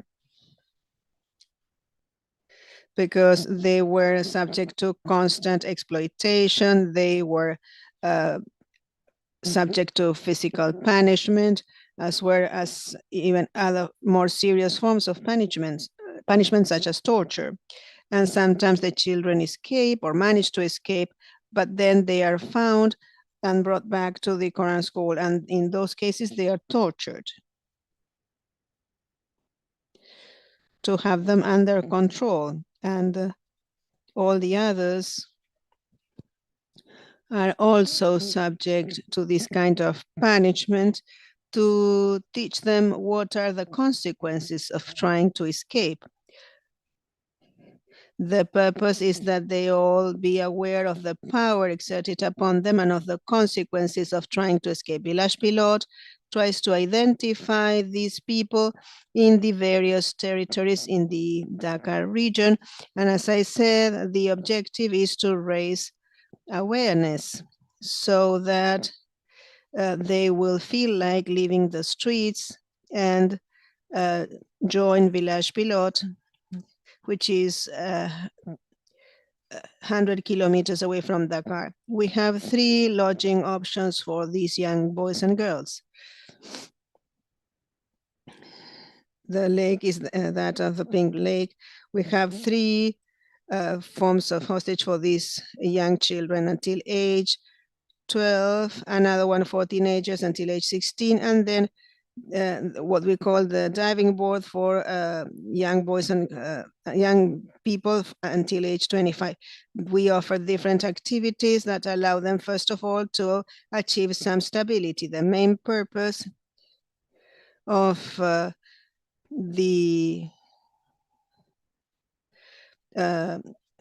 taking them out of the streets is to make them financially independent. The older ones may start working, and especially get them reunited with their families. Why is it that children in the streets don't go back to their families? Well, because many come from neighboring countries, so it is of course very difficult to make them to go back. And in the other instances, there is the fear that the father will take them back to the same Barambu, to the same teacher who will again engage in mistreatment or ill treatment.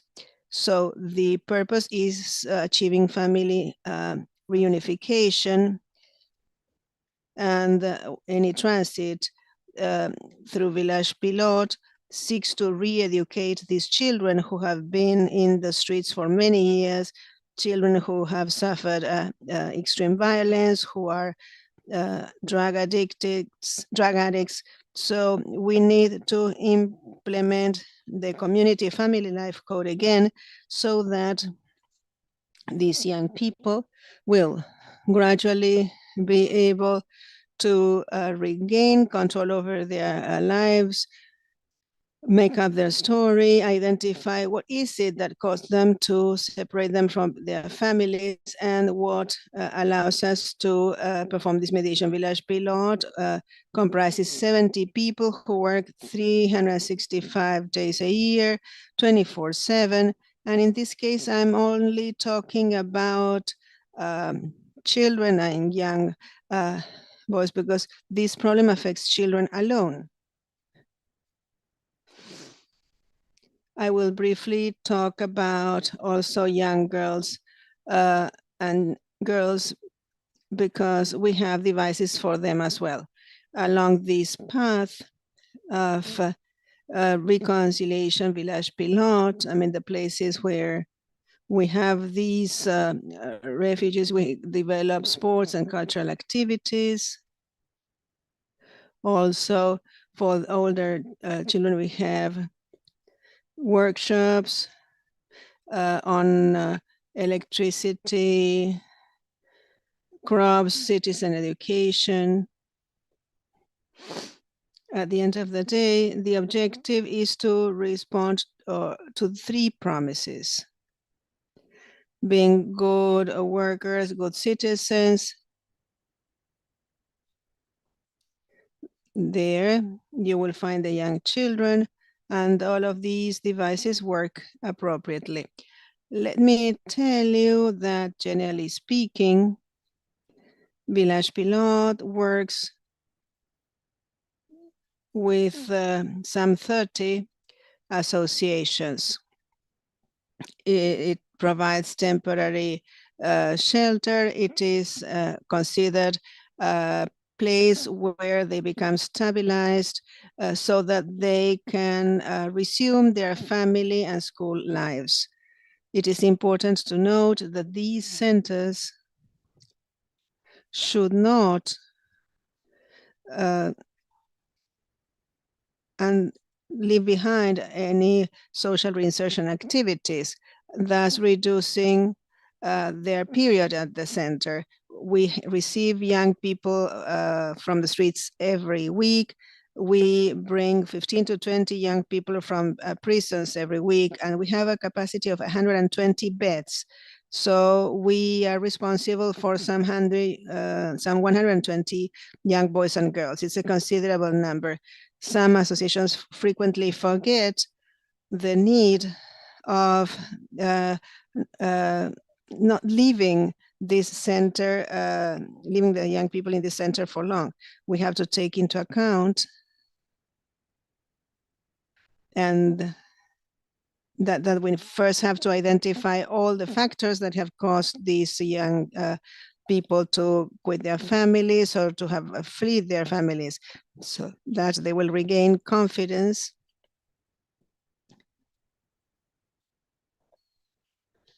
and resume family life and return to their lives. I would like to note for the children under 12, they have a very important literacy program. Once the kid goes back to his or her family, schoolmasters and directors need to work to integrate them into the classical educational system. And as from the age of 13, knowing that the majority of young people are in this situation, this is a key factor. How shall I put it? This failure that they experienced at school, maybe they have never attended schools.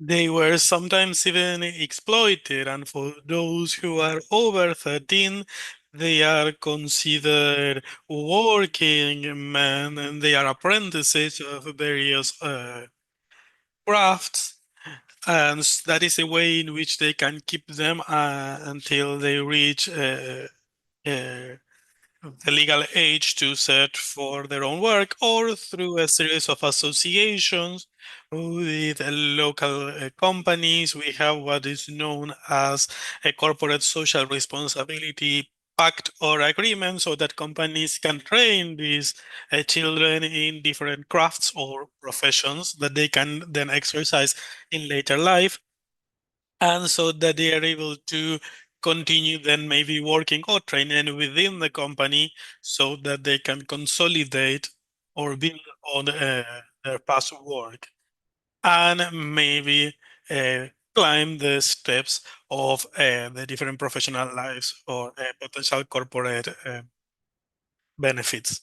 By doing this, we change the entire problem that these kids, these children face. Okay, these young persons who start in extreme poverty, when they start to work in this way, break the circle of poverty, because it is this young person who will become the provider for their families and will help their sisters, brothers. And we usually have a lot of camaraderie, because one young person in a family will encourage their family members to reach their same situation. The risks that these young persons face after being exploited is labor exploitation, because these young persons are forced to survive in the city, and they start accepting jobs with very low wages that allow them to merely survive. And they sometimes have to accept dangerous or very hard jobs and very precarious jobs. Okay, they cannot be certain, there's no certainty that they will continue to do that job or that activity. When they migrate, they only have access to small jobs. They are usually exploited for very little money, and they run the risk when they leave the car and maybe want to go to Europe. There are a lot of young persons who have traveled this path in the past, this path of slavery, that is very, very dangerous for them. And I mentioned little girls. Recently, we developed an entire external device with young girls who come from Gabon, from Congo, from Ivory Coast, and from Senegal, and who usually come to the city, to Dakar, to study at university. Some of them also come to finish a master's degree in public law, for example. And sometimes their mother or father dies within the country, and it is like a descent into hell for these persons because they have friends who want to help them continue with their studies, but they offer them to be engaged in sexual work. And a lot of these young girls resist this. But at some point, the situation becomes so terrible, so dire, that they don't even have a place to live and they become homeless. And this is a new descent again into hell because they fall into prostitution as a means to survive. Here again, we implement an entire structure in which we rent apartments and we help these young girls for a year, 2 years, 3 years at the most, and we pay for their college studies because usually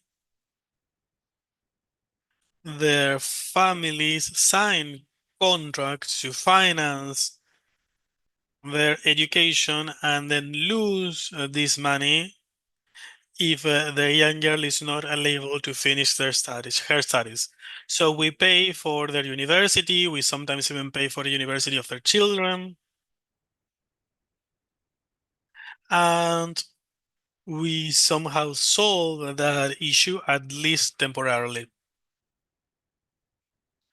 We can also finance a nanny for this person's children so that this girl can devote her entire time to studying, and so that she is later able to work for one of these companies with whom we have associations that I mentioned earlier.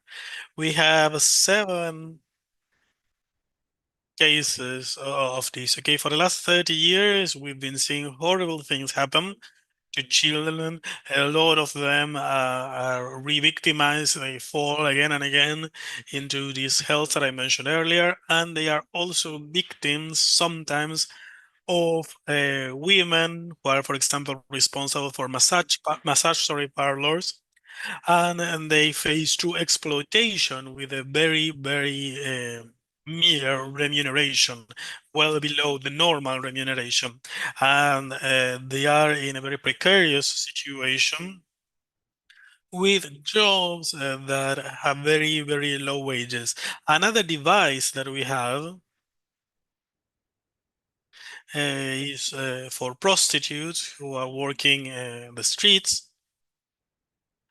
And we have personnel, we have staff who go out into the streets and identify them, and they provide contention, and they give them, for example, condoms, or they are given OBGYN consultations or health consultations, and in some cases even IDs, because for these vulnerable children that I mentioned, one of the issues is precisely the lack of IDs. These children are in a very unstable situation and they usually don't have a legal ID, identity card. In many cases, their births weren't even declared or registered.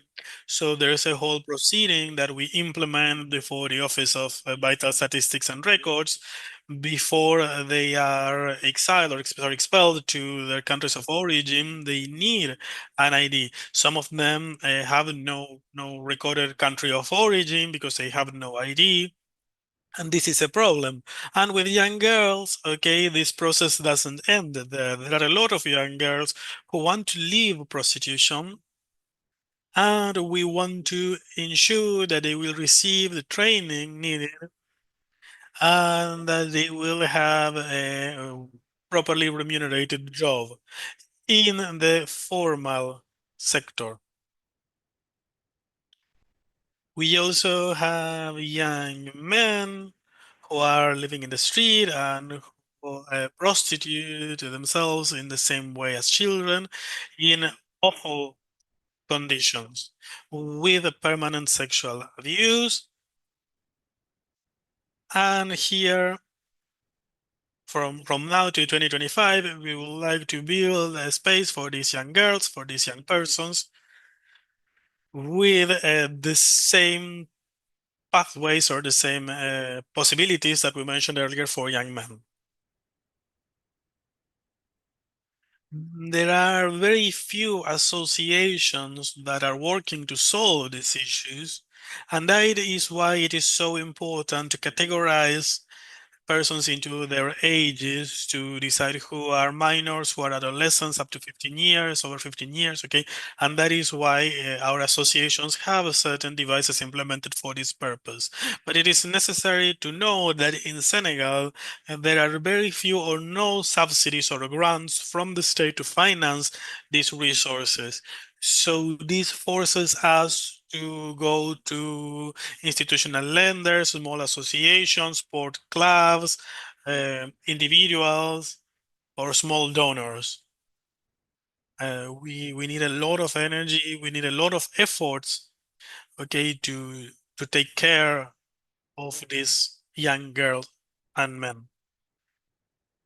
It is important to know that Village Pelot is almost the only association in Western Africa that works with children over the age of 15. There is no legal device for young girls and young boys to cover us, okay? We are almost the only association that works with them because the violence, the levels of violence that these children experience in the streets, okay, between the ages of 16 and 25, okay, these persons may live in the streets for maybe 10, 12 years, okay, and they must receive care with properly trained personnel that is available to them so that they can calm down, trust, okay, this is not something that's obvious for all associations.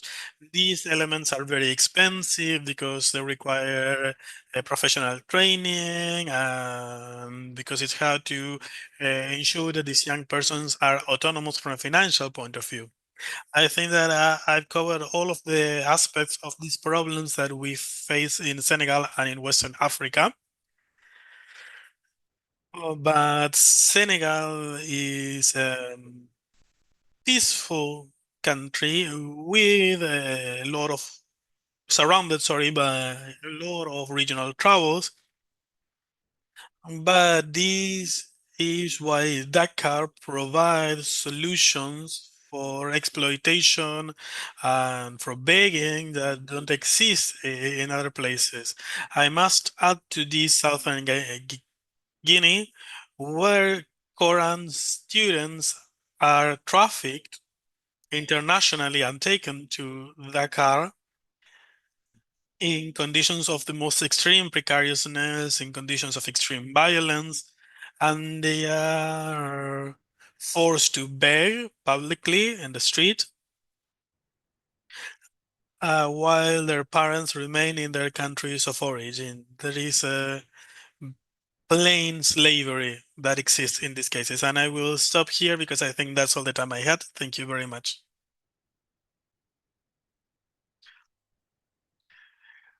Thank you, Loic. Your presentation was very interesting.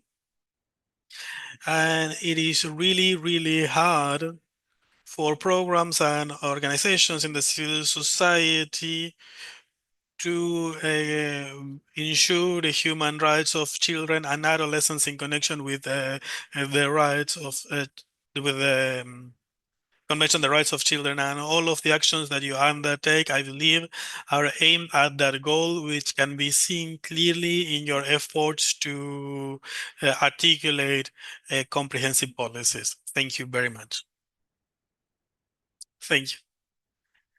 Now let's give the floor to Bukeni Warusi, Executive Director of Freed Slaves, a civil society organization that works to combat human trafficking, forced labor, and child labor around the world. You can read his complete biography on the platform. Bukeni?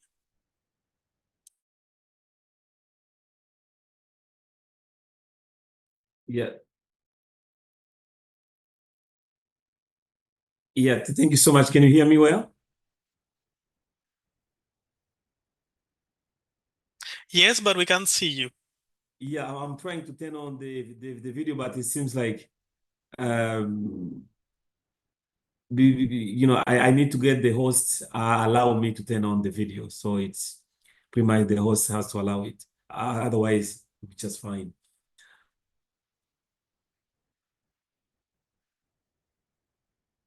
Okay, don't worry, we will work on that. If you want to start in the meantime, Yes, I we can will. start in the meantime.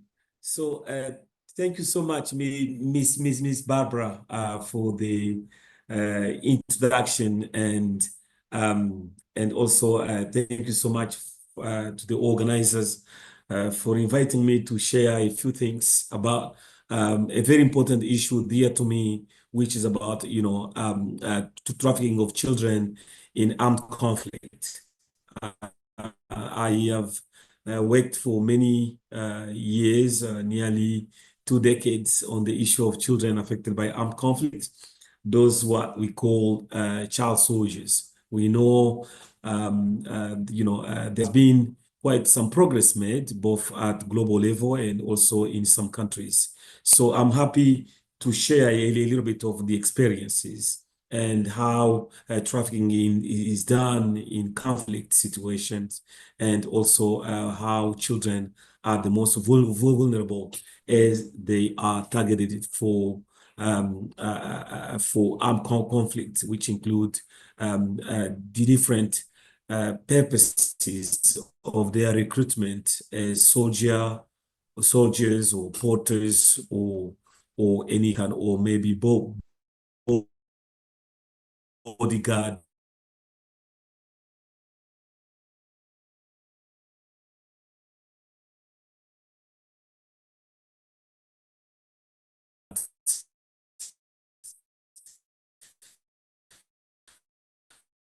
Which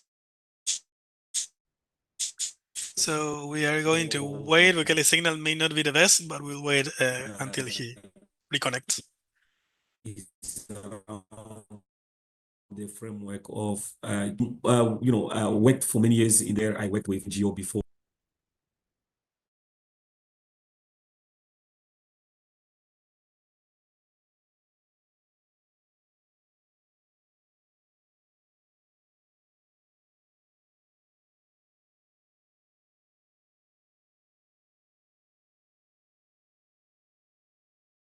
So we are in communication with him. We are going to attempt to reinstate the audio connection.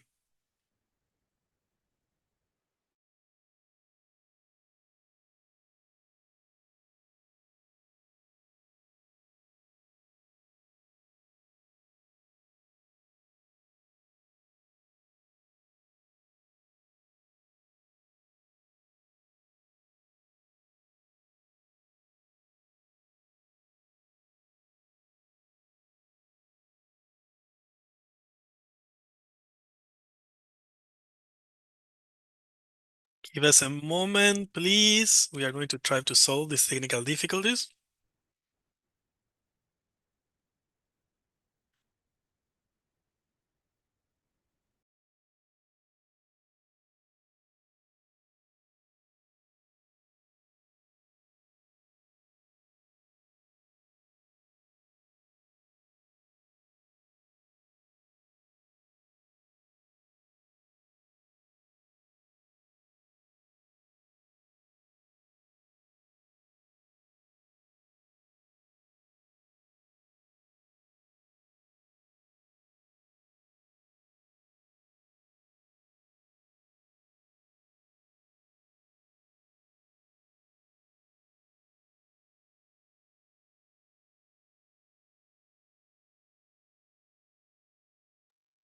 In the meantime, Barbara, why don't you talk to them about the documentary videos that he sent to us? Okay, so in the course's bibliography, you have access to 2 videos that were sent by Bukeni Warusi. in which he explains all of the actions and all of the activities that are being carried out from the Free the Slave Civil Society organization. I think we are reconnected now. Kenny, we suggest to you if you want to turn off your video just in case the issue is the connectivity.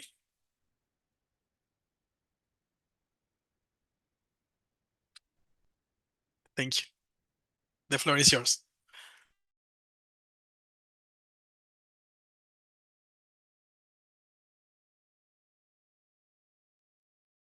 Hello, can you hear me? Yes, we can hear you now. Oh, can you hear me? So sorry, I don't know what went on, but I very much apologize. So we were suggesting that for maybe that. if So I was you... saying that, yeah.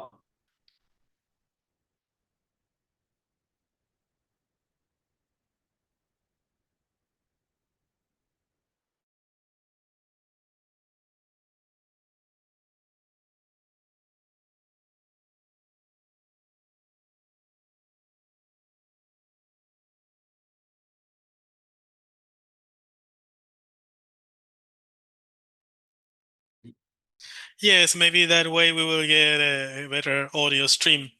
Yes. So thank you so much. So we can try it that way. Yeah. Yeah, thank you. I was saying I apologize for the technological issues. So I was talking about the issue of child soldiers. Mostly definitions around children varies country to countries. But in some countries is any person under the age of 18, and in some countries is under the age of 16, and even other countries is under the age of 15. But internationally, also those decision varies, where you have the International Criminal Court define a child as any persons under the age of 15, while in many national legislations is anybody under the age of 18. So children go to war as they are trafficked for many reasons. One is to be to be a fighter, to be a porter, meaning carrying military staff. Some of them are recruited to become bodyguards, and for girls, sometimes they are recruited to be to be wives of commanders and other soldiers. And some of them in war, they go to the front lines, some girls, where they carry special or special things that belongs to the military as they go fight on the front lines. Many of them are trained, are very well trained. They are very well given the guns. Some of them, they don't have even the strength to carry heavy weapons. So you can understand when the kids are recruited, there are two ways these kids are recruited when they are trafficked. One is they are recruited by force, so they are abducted and sent to the front to fight. And some of them are joining those militias voluntarily. But you can understand in the context of trafficking, when people are trafficked, which means they are lured into some kind of attractive promises, where they are promised to go fight and they become the commanders, and they will get money, they will get cars, they will get everything that will make their life better. Only once they got there, they find it is a different story. So I worked on that, and also worked mostly in the Democratic Republic of Congo, where I produced some materials such as videos to open the eyes of communities to, to open the eyes of communities on the use of child soldiers in war. Now, as I explained about the age and the difference between girls and boys when they are recruited, it is also worth noticing that once they are recruited, some of the traditions is to wash their brain so that they can really have a different mindset where they won't care much about the families or the civilians, and only focus on the duties they are being given to go fight on the front lines and killing. And you can understand once they start performing this kind of act, which include killing enemies, torturing enemies, but also in the process of braining or of kind of washing the brain, include obliging them to smoke marijuana or some kind of very heavy drugs, or going back into your own communities to cause terror. Meaning killing even their own relatives. It is the way they say help them gain the mentality of a true soldier, which is not true. So it is in this context where you have children, hundreds of them that are listed either in the official army or in the militia groups or rebels. Now, there has been many laws that condemn and prohibit the use of child soldier as a crime. Both the International Criminal Court have it as a war crime under the Article 8 of the Rome Statute of the International Criminal Court.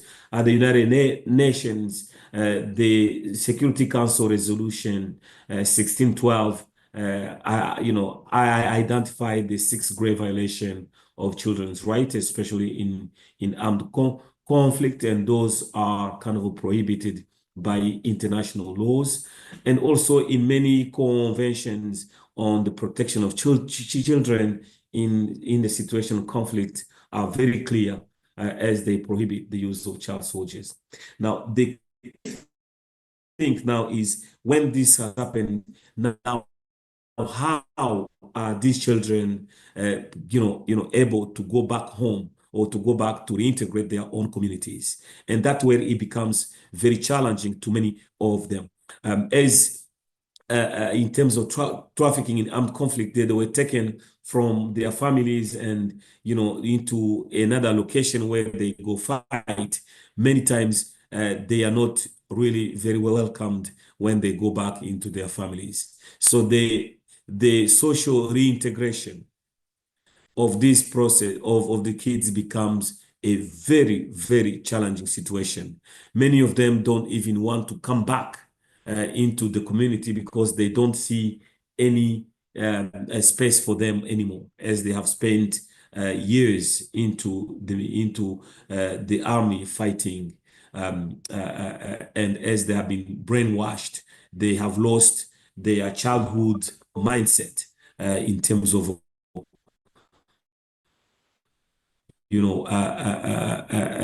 their humanity. Many of them, especially for girls, they come back with babies, and you can imagine many of those babies, processes that are sexual slavery. They are really what they call the sexual slaves, sex slaves. The other issues becoming now how at policy level this issue is eradicated.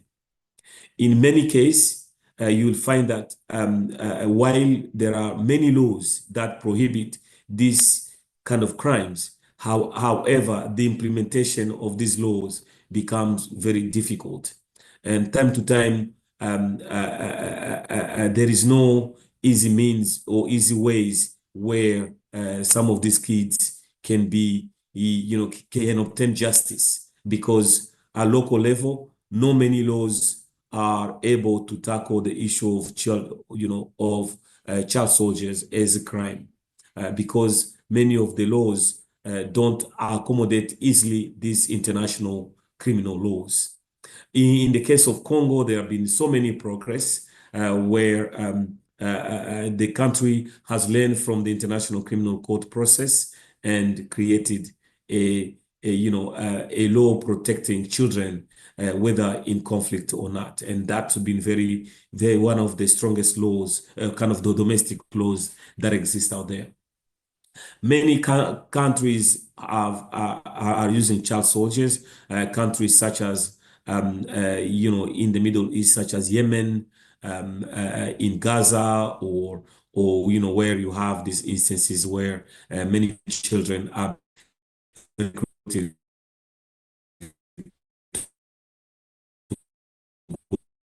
by in Colombia during many fighting. In Myanmar is being one of the countries where children were being taken into war. So there are many countries where children, as we said it, were being taken and used as combatant, or what we call child soldiers. But how do you then take this reintegration? This issue becomes an issue that can be prevented. Some of the areas that are needed is how to educate local communities, to make sure local communities understand that the use of children in any circumstances as soldiers is a crime. It is a crime under national laws and is a crime under international law and should not be tolerated. That one. Second, how to make sure the recruiters of the children are being prosecuted effectively, and that the prosecutions or the judgment are being effectively implemented. So once the judges has issued a judgment on such case, it should be made clear that this has to be implemented. In many cases, what we find is that some of the recruiters go unpunished simply because the issue of corruption in many countries is very rampant and makes it very difficult for this judgment to be executed or implemented. The other aspect is in terms of the reintegration. Many cases, these children are really struggling to go back into society to make their life back, which is a very challenging issue. For example, a child that has committed themselves, it becomes very difficult for them to regain a better life. The other issue that I think we can, I would like to kind of integrate is really how to make sure the kids can go back into their childhood activities, especially education, which is a very important aspect of their life. Many of them go back into communities where schools have been destroyed, and sometimes their parents cannot afford their education anymore because the school fees are very expensive and may not really get to the point where they can be given the chance to go back to school. So there are so many socio-economic issues that are within the communities or within the families or the society where these children have to go back, and there is no way you can address this at level. What we think we can do is to make sure local government or national government invest into social infrastructures to allow the kids, when they go back, to really get access to these social infrastructures. These social infrastructures, included schools, hospitals where they can get treatment. Many of them, when they come back from the militaries, they suffer malnutrition, some other kind of diseases. So these are kind of issues they face, and they have to go back into the communities. It becomes very, very difficult for them to adapt to the new civilian lives, since they have spent many years into combat, and also they have caused so many atrocities. And also at international level, to make sure the international law works effectively in terms of the restitution of rights of the kids because they are victims, and also secondly, to make sure that the perpetrators are brought to book, and then four, to make sure the demobilization and the reintegration of these children is done according to the international law standard. In most cases, we find that these kids, the package that is given for their integration does not amount to what is required for them to really regain their life back, because their youth, their life has been stolen, and they, and it seems like no one is able to really restitute their lives, as they have to make sure, to kind of start again living as children. So it is a global issue that is led through the issue of war. As soon as there is war, children will always be targeted. There has been quite very good initiatives at the Security Council level, including the Security Council resolutions that I say that also put in place the national action plans to to end child soldiers, or to end children, the child soldier issues. Many countries that have been trying really to do the best. So countries like Colombia has implemented its action plan, against recruitment and the use of child soldiers.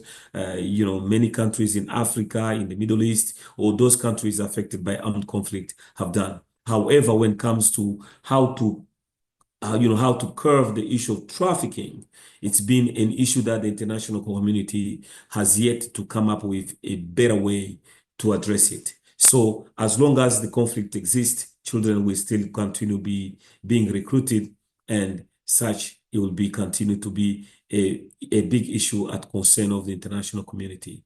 I want to end there because I know there are other speakers, and I want to thank the organizer and Cynthia for inviting me, and I hope the discussions continue very well. Thank you. I yield back to you, Barbara.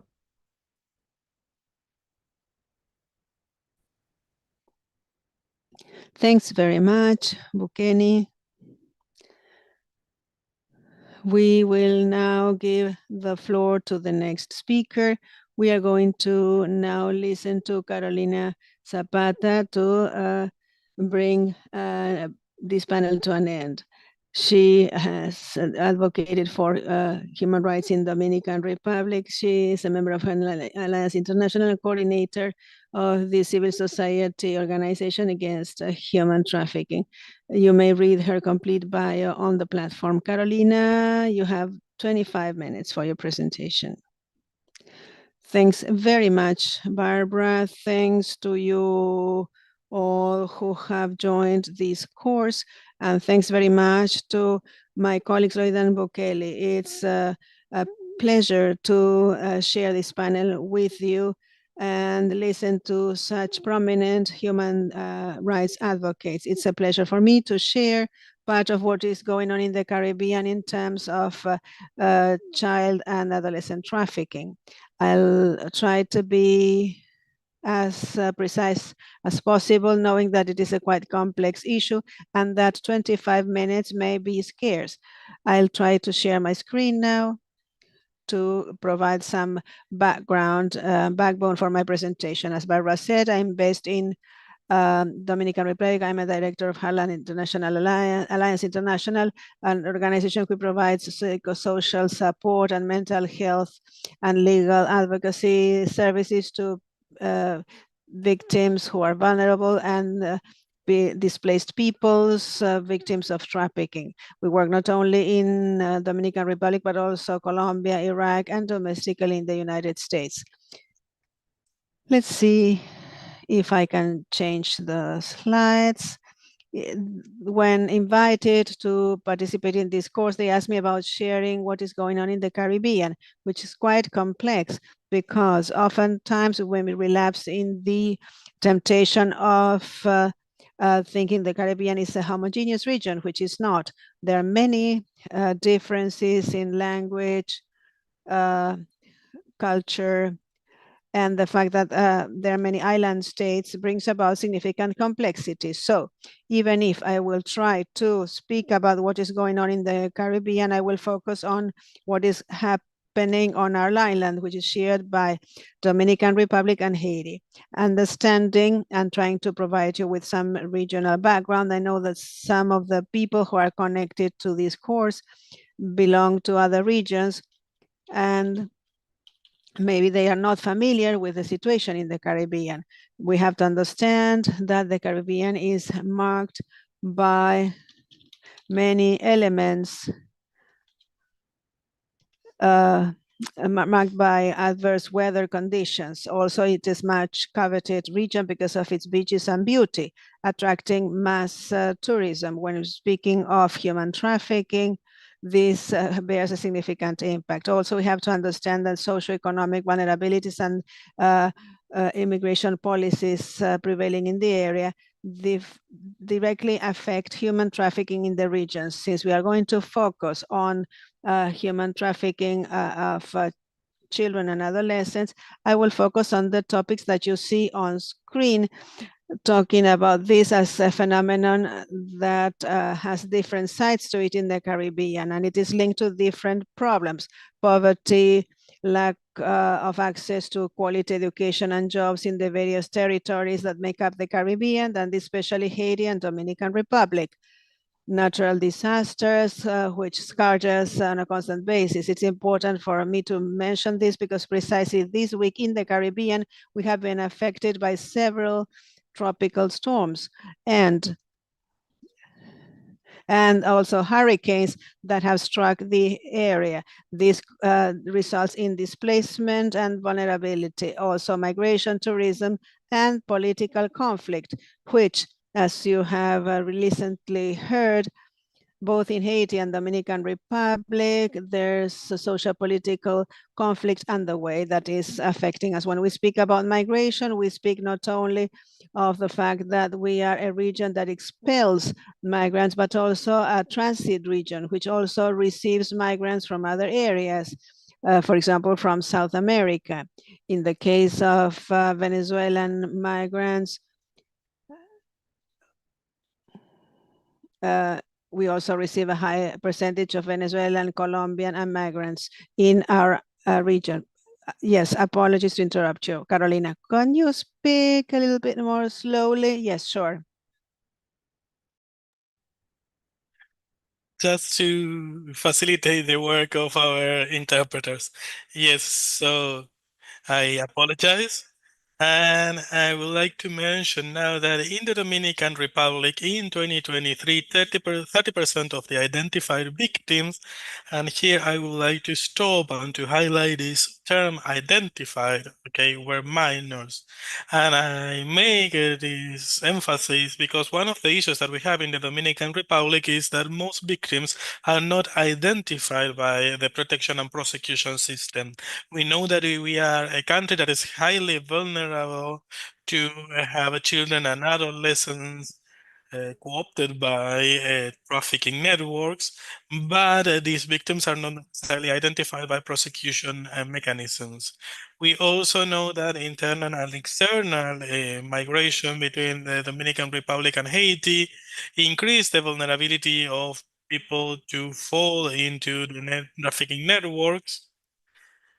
And this is marked by the restrictive and racist migratory policies that exist in the Dominican Republic, where there is structural discrimination and a persecution of the Haitian population, which keeps Haitian and Dominican children of Haitian descent in a vulnerable situation. In the case of Haiti, since 2020, when political instability increased, as well as the effects of natural disasters such as hurricanes and earthquakes, okay, human trafficking and child trafficking has increased by 40% because of the dismantling of protection mechanisms that has left the minors population more vulnerable and has caused massive a migration towards the Dominican Republic, but also throughout the Caribbean. Okay, sometimes they come to the Dominican Republic to then move to other islands or regions.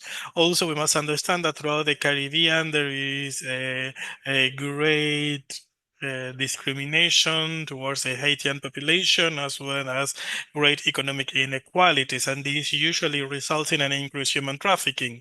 And this doesn't happen only in the Dominican Republic, but also in other areas. And I will mention it in a moment. Okay, we are quite close to the United States, and that results in an increased emigration towards that area where the Haitian and Dominican populations are also very highly discriminated.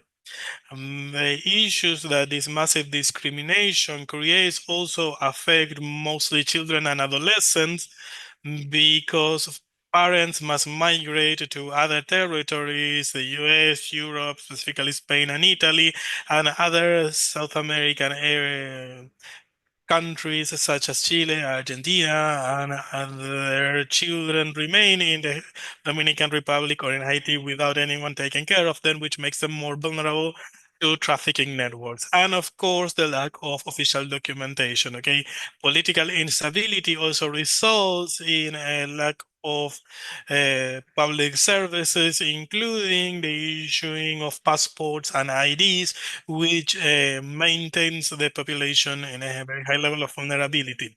In the case of the Dominican Republic, as you can see, everything is interconnected. Okay, everything is linked to what happens to what's happening. Sorry, in the border between the Dominican Republic and Haiti. And it was just mentioned how in Senegal there's a lot of issues linked to the fact that some victims of traffic, in case of children, are having no official documents.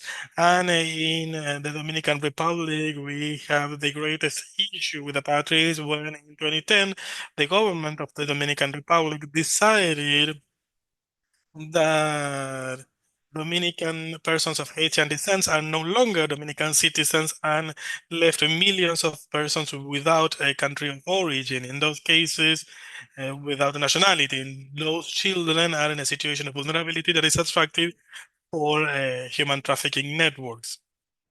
And also over the last years, there have been very, very restrictive immigration policies implemented by the government of the Dominican Republic, where the president of the Dominican Republic decided that we would have approximately 10,000 deportations a week from the Dominican Republic to Haiti without a due process. This has caused hundreds of children to be left in the Dominican Republic without any care from their parents because their parents were deported when they went out to work. And we also have cases of children that were arrested arbitrarily and taken to the borders and abandoned there and have also fallen into human trafficking networks. So as you can understand, the context of the island and the Dominican Republic and Haiti, it's quite complex. And that it can be extrapolated to what's going on in other Caribbean islands. As I just mentioned, the Caribbean region is marked affected by various challenges, and its geographic and socioeconomic conditions are essential. This includes our proximity to the US. Okay, it is no secret that the US is one of the major migratory destinations, not only for the Caribbean, but also for Central and South America and other regions throughout the world. And the Dominican Republic, because of its proximity to the mainland US, presents additional complexities with persons that migrate to the US and leave children and adolescents entirely unprotected. But this is not all. Our geographic proximity to the US, and since the Caribbean is very coveted for tourism, okay, this attracts mass tourism that includes sexual tourism, and this leads certain tourist areas in the Dominican Republic and Haiti to receive sexual predators who come to experience sexual tourism with children and adolescents. So the Dominican Republic and Haiti are marked by major sexual exploitation cases that result from this mass tourism. All of it accompanied by the economic instability that exists not only in the island but also in other Caribbean islands. And as I said, all of this is linked to the separation of families and the increased risk of exploitation. Something that's also important here is the lack of international coordination for the protection of children. Okay, when I talked about the fact that we have cases of children and adolescents who are arrested arbitrarily in the Dominican Republic, taken to the frontier with Haiti and abandoned there, we see a lack of international coordination, and when the Haitian government is also failing to receive those deported children and adolescents. So we see that there is a failure by both states to protect children, and this causes these children to remain in a constant circle of exploitation and vulnerability. To make things a little bit clearer, Barbara talked about the characteristics of human trafficking, and in the Caribbean, I talked to Kelly and Lagamana, talk about mendicity, about begging children and soldier children.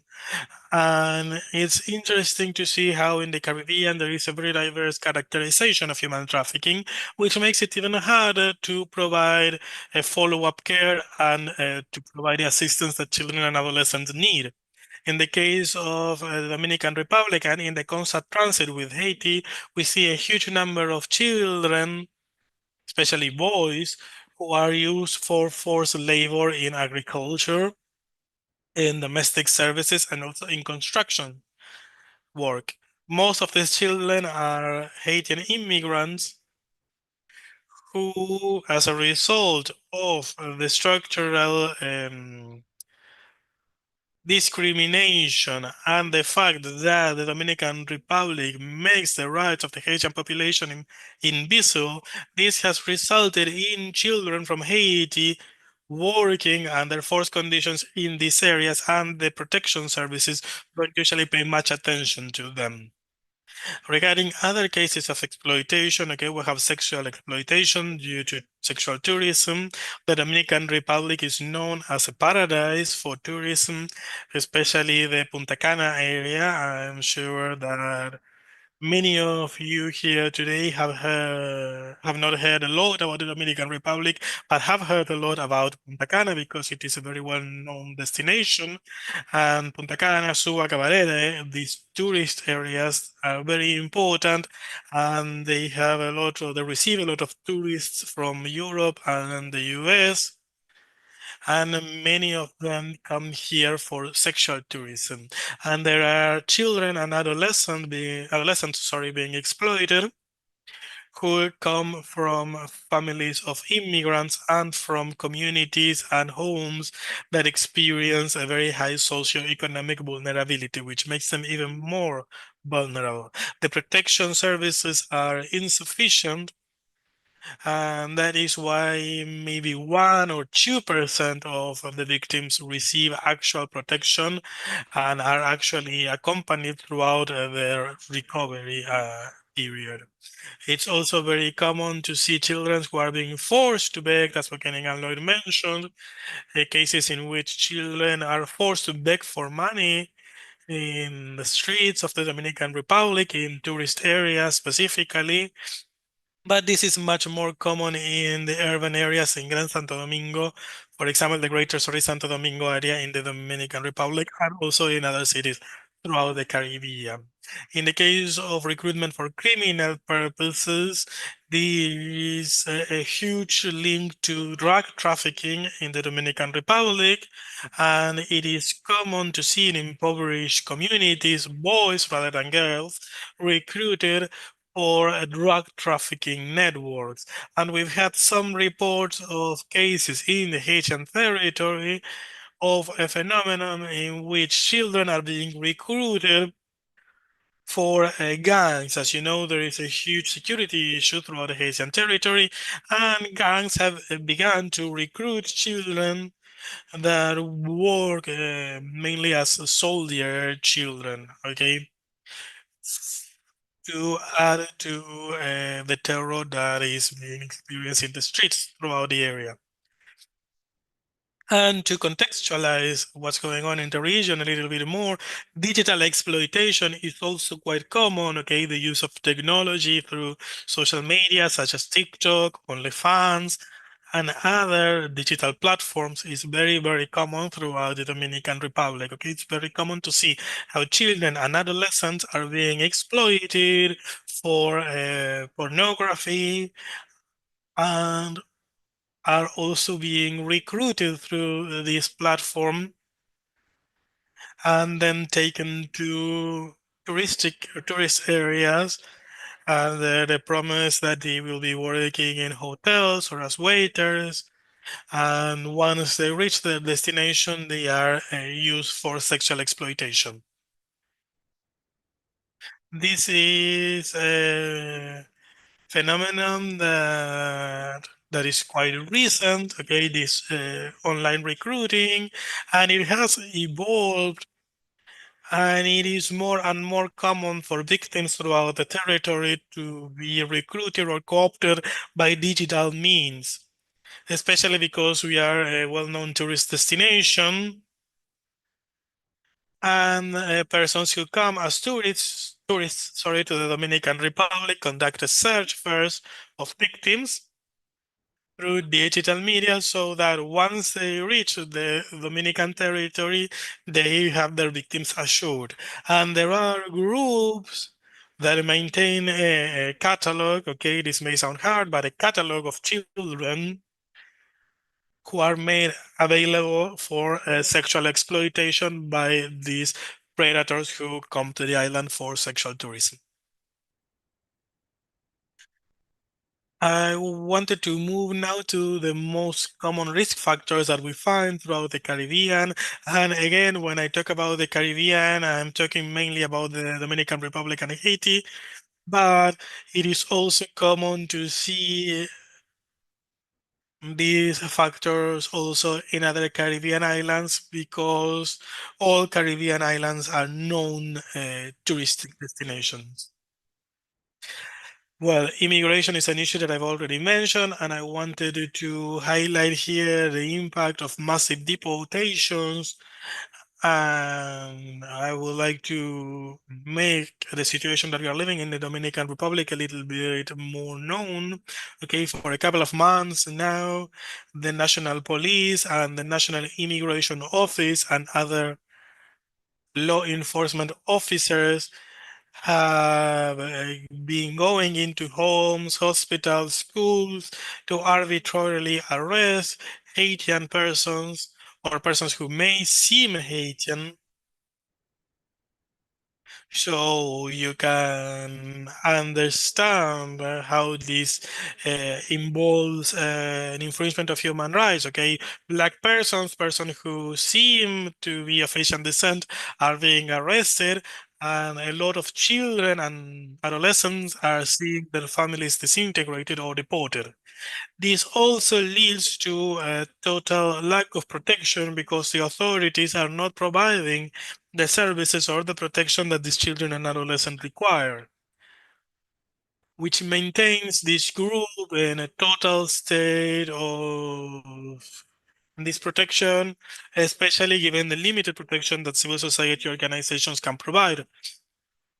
And this, of course, is also shown by what's going on in the Haitian territory. Okay, when these victims arrive, they are not received by protective services, because there is a very complex political situation that doesn't allow for a proper protection in the Haitian territory either. And this is accompanied by a lack of documentation, okay?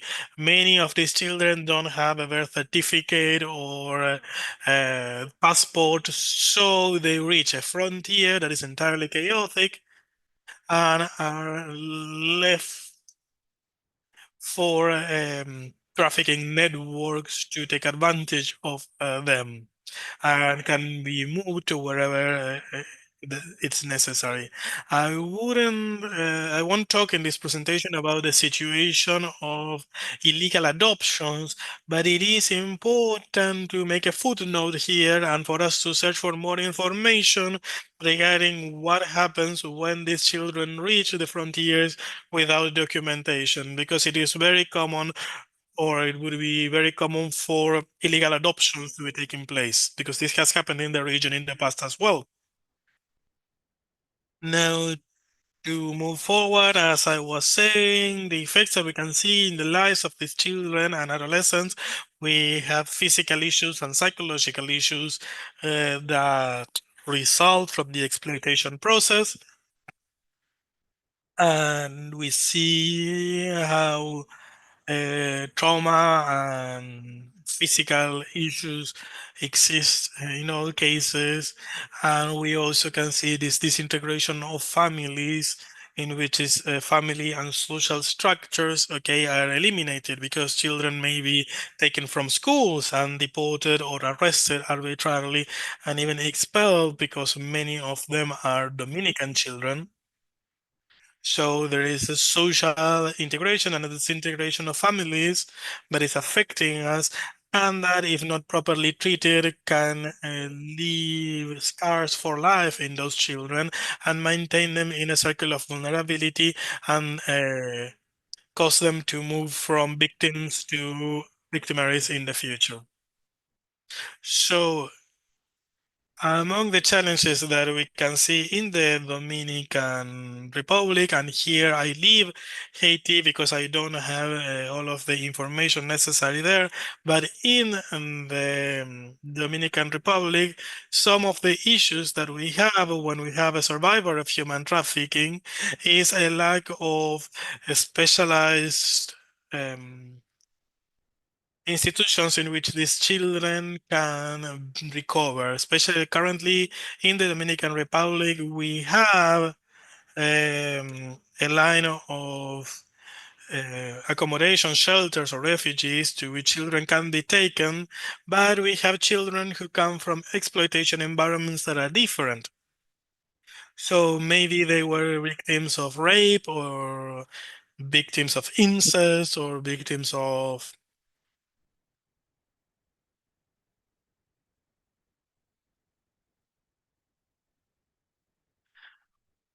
different crimes, and they are all placed together in the same shelters. So we have a group of workers and psychologists who are not necessarily trained in the differentiated treatment that must be provided to survivors of human trafficking. As is understandable, the need for services and psychological services that are specialized doesn't exist or didn't exist in the Dominican Republic, because the Heartland Alliance International has been working a lot to combat this, to fight this, and especially to fight the obstacles to social reintegration and re-education. I think Bukele mentioned how in the Democratic Republic of Congo and other areas there is no access to laws that guarantee the rights of survivors, and this is also true of the Dominican Republic. Currently, Law 137 03 that regulates human trafficking in the Dominican Republic is entirely outdated and doesn't provide for the reparation that should be given to victims. So we have a system that has improved to what it was 5 or 10 years ago in terms of prevention. We've experienced a slight improvement, and we've also experienced a slight improvement when it comes to prosecution. But everything that has to do with social reintegration, access to education, and access to services by the survivors once identified is really lagging behind, stagnant, especially once they are hosted in the protection shelters. And another major challenge that we face in the Dominican Republic is the lack of resources and financing for these issues. Even though it is true that, as I mentioned, in the Dominican Republic, because it is one of the main tourist destinations in the region. There is a huge investment in tourism, but that is not true of the protection of children affected by that mass tourism that makes them vulnerable. An example I can give you of this is the fact that from the Civil Coalition Against Human Trafficking, one of the proposals that we made to the Dominican government is that the law on human trafficking must include a $1 tax per tourist coming into the Dominican Republic to be used in protection programs. But the Dominican state doesn't prioritize protection issues and believe that this will be bad for tourism. This means that there is a prioritization of the economic aspects of the country. So since you are seen as a major tourist destination, it is more important to maintain tourism than to protect the children who are falling into human trafficking networks as a result of mass tourism. So this is one of the challenges that we are facing in the region and that could move or be replicated in other areas throughout the Caribbean that share similar characteristics. To close, because we want to have some time for a Q&A session, I would like to highlight some of the collaborations that we are working on from Heartland Alliance International with the Dominican government to improve the care that is given to human trafficking survivors. For a couple of years now, we have been training collaborators and public officers in different institutions that provide protection and that have as their goal the protection of children. We are providing training on trauma, and we have an approach in which we prioritize the persons who have gone through a traumatic situation or a life-altering situation, so that the person who provides care to them has enough information on the trauma that has been experienced.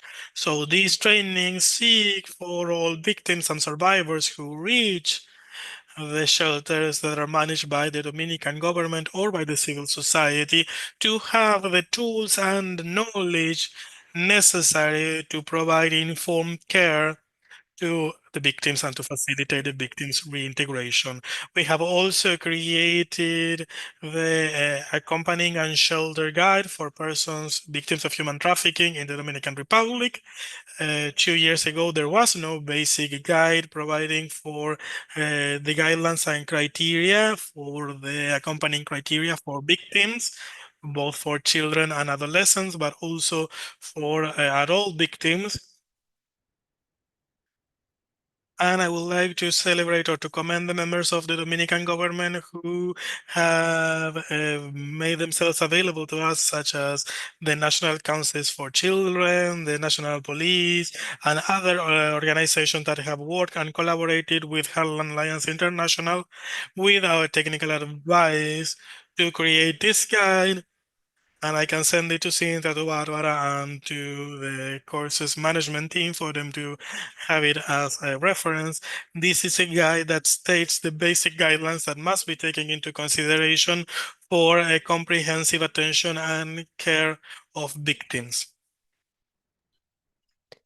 From the moment victims are rescued, when they are received at the refuge, and the different activities that are part of the victim accompaniment process. This is some progress made in Dominican Republic and can be used as a reference for the region and for other territories. So I will be pleased to share it so that you may use it. And lastly, as part of the accompaniment it includes strengthening shelters in the care for victims, including the training and guidelines, and how to identify the needs and how to relate or tie victims' needs to public and private services available on the territory. This is part of the approach of how at AI, we envision the care provided to boys, girls, and teenagers, and also adult victims in Dominican Republic. I will close so that I will give participants the opportunity to ask questions and raise comments. I will post now my email, LinkedIn link to learn more about the work being done in Dominican Republic, and thank you for your attention and interest in what is going on in the region. Well, thanks very much, Carolina, for such an interesting presentation. And also, we would like to thank you for the offer to share this material. We will now move on to the Q&A. Participants have made several questions. We are going to select some of them in order to finish in due time. Let's start with a question for Loic. What family reinsertion possibility is there for these children, given the cultural background present in this situation, that is families that hand over their children? And maybe we can link this to another question, which is how you work in order to materialize family reinsertion, and so that these children will not be at risk again. We have 2-3 minutes for your answer.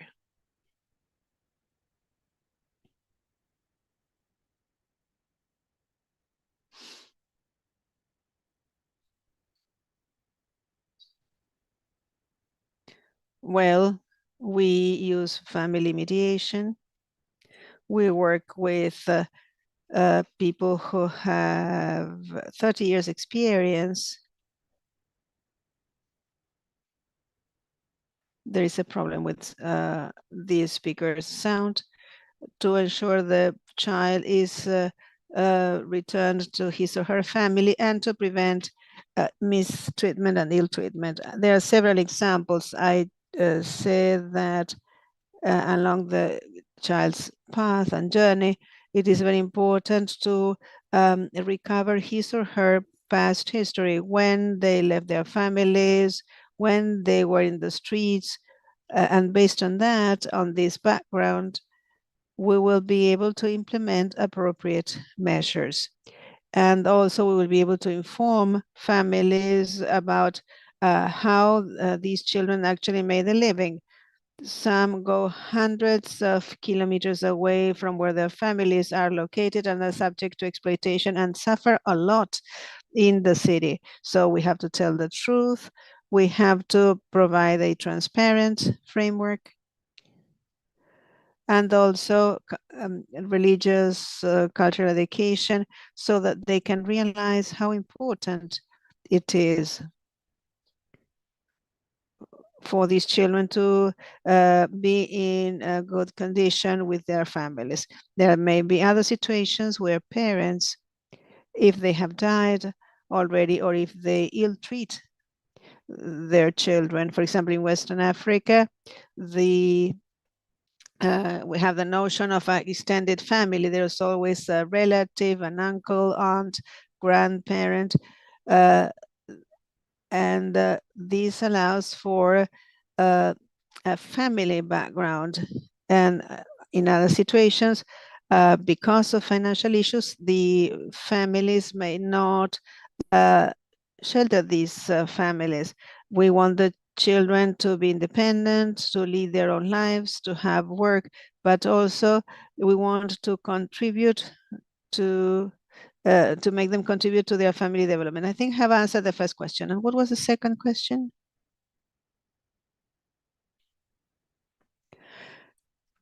The second question had to do with how you work with families so that the children will not expel their children again, so that there won't be a re-victimization. Yes. This has to do with the case law analysis. That is, when a child is brought back to his or her family, There are many aspects to be paid attention to in connection with the family environment.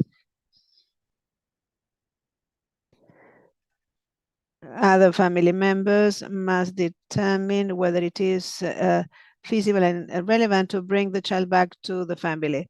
There are cultural ties with Senegal as well. In Senegal, it has to do with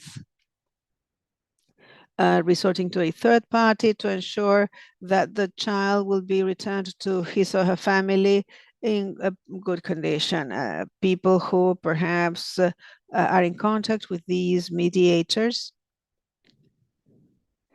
to ensure that the child will be rejoining the family again properly and act as a mediator in this situation. Well, thanks very much, Loic. We will now share a question for Carolina. Do you have any information on companies and industries involved in child and teenager trafficking and human trafficking? What an interesting question. The answer is not a linear one. Especially in Dominican Republic, there have been cases where we have identified ties with companies, especially with hotel chains, bars, discos, and others. Nonetheless, it has not been possible in certain cases to prove that there has been an express trafficking activity. What we do lack is a clearer willingness amongst private companies to prevent in relationship to their operations and employees, and that this may facilitate human trafficking. As part of the Civil Society Coalition Against Human Trafficking in the Dominican Republic, there are organizations that are specifically working on prevention efforts, engaging with the Hotels Association so that they implement prevention activities. Also, we're working with bars and restaurants because since the majority of trafficking takes place in the context of travel and tourism, meetings take place in these spaces. It's all important to note that in my country, and this is very difficult to manage, so you will understand what I mean. There is a direct link with Airbnb because those places that are rented through the platform, we have several cases of exploitation. This is a company which is not necessarily established in the Dominican territory, but which operates in the country. So there's no simple answer to the question. We have to understand that this is one of the situations to be paid attention to in our territory, because private firms do have a relevant responsibility in prevention and in trying to avoid trafficking of children and adolescents. One more question for each of you. Loic, in relation to the state, does it engage in raising awareness about the vulnerability of the rights of children and adolescents?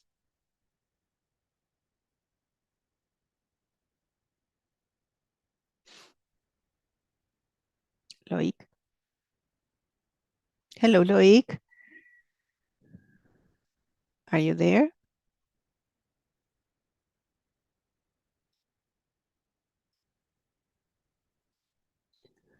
Yes, but I could not hear the question. Could you repeat it, please? Does the state raise awareness about the vulnerability of the rights of children and adolescents who are affected by these issues which you have raised?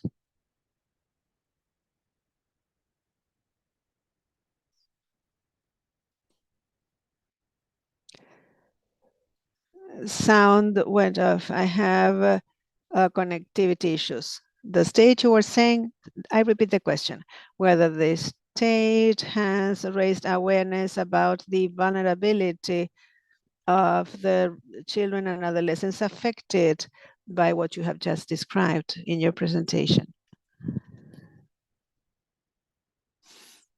Yes. The state has many programs aimed at these children and adolescents. Nonetheless, the Director General reporting to the Ministry of Justice takes on and assumes responsibility for certain issues. The people affected are not taken into consideration by the state. And as to awareness raising,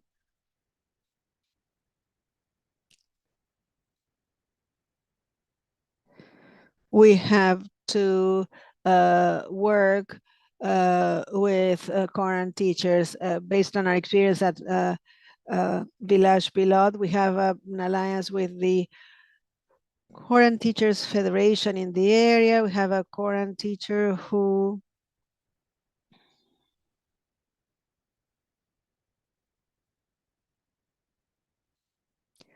is responsible for educating in Arabic and French, and that is why we cooperate with them to ensure they will leave these current courses with some professional training. The government does work and engage in awareness raising efforts, and even though there's no legislation to organize all the current schools, there are some departments that are directly related to and engaging in this. We are organizations that try to bring as much information as possible to the state.